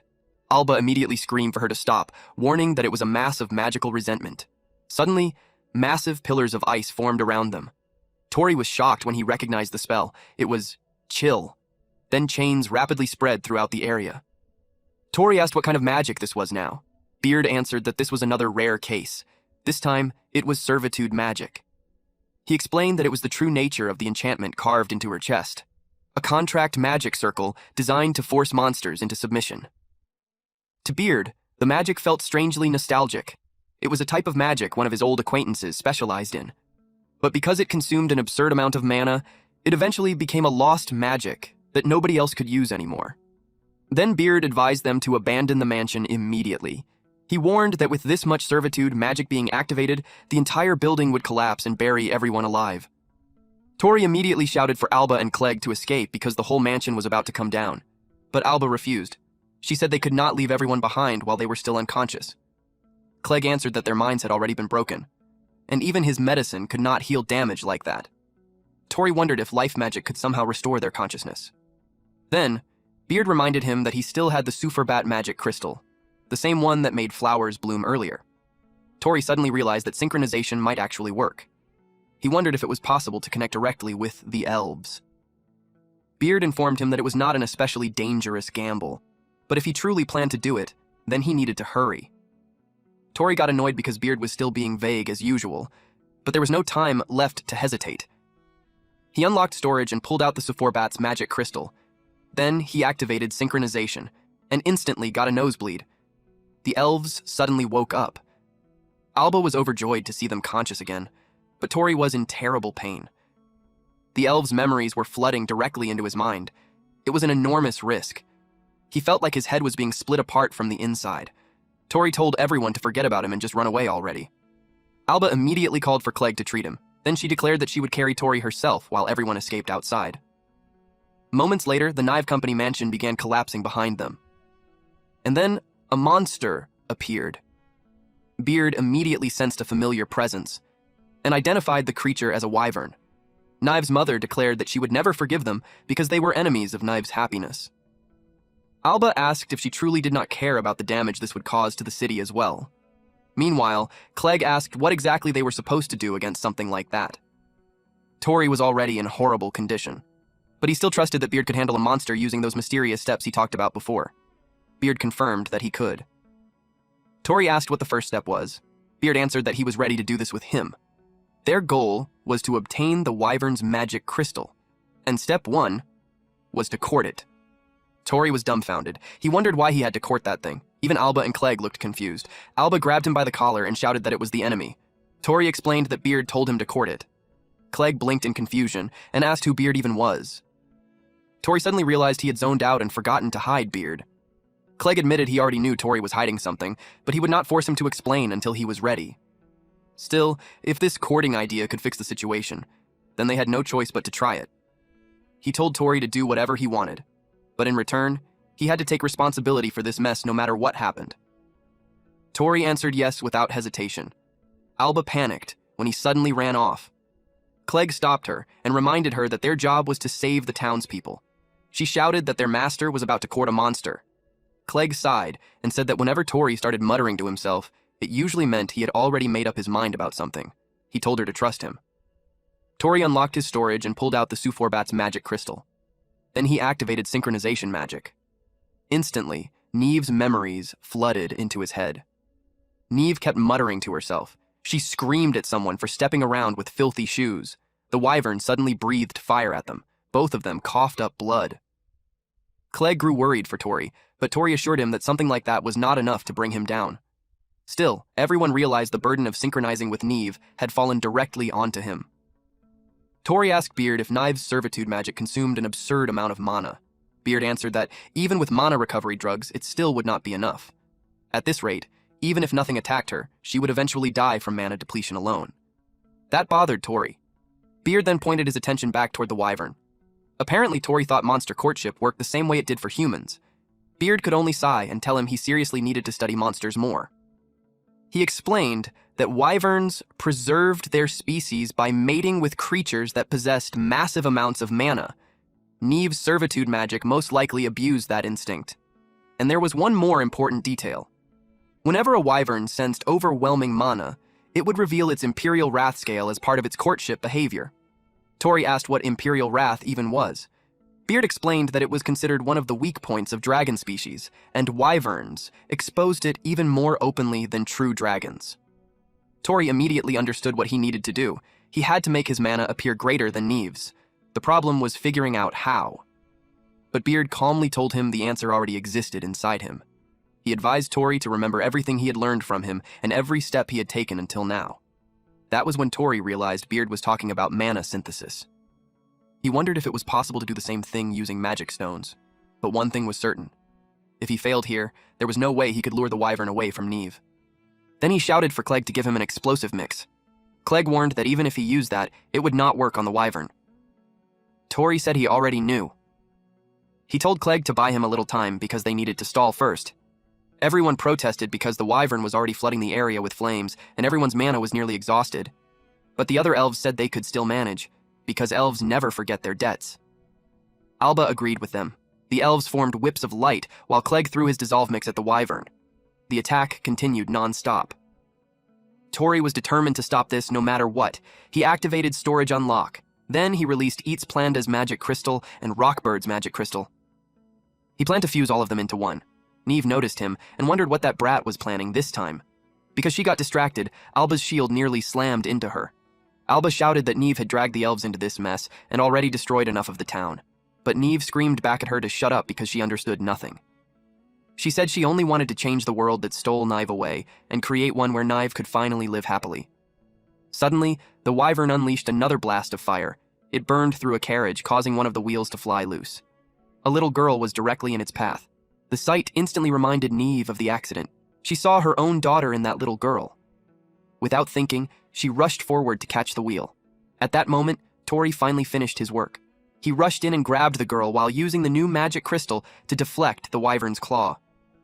Alba and Clegg froze in shock when they saw him, especially after noticing the completely new magic crystal in his hand. Nive was stunned too. She looked around at the ruined city. All she wanted was to save her little girl. She wanted her daughter to live.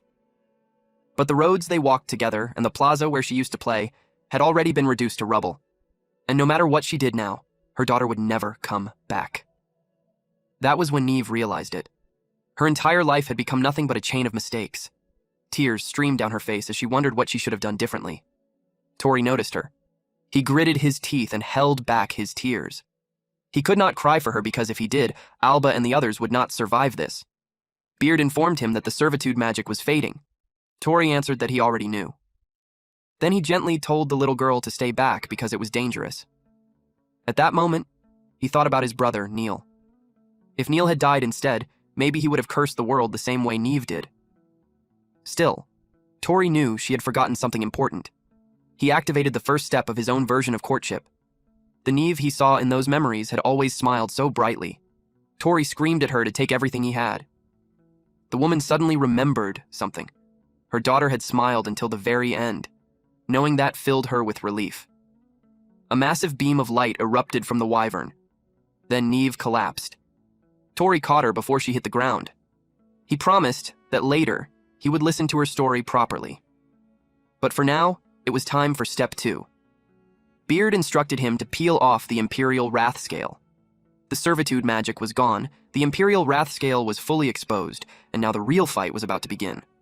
Beard asked if he was ready, and Tori answered yes. No matter how impossible it seemed, he declared that he would connect everything. Alright, that's it for today's story. If you want the weekly chapter updates for this series, those will now be uploaded on my second channel, Manhwa Updater. So if you don't want to miss what happens next, make sure to check it out and join the update gang.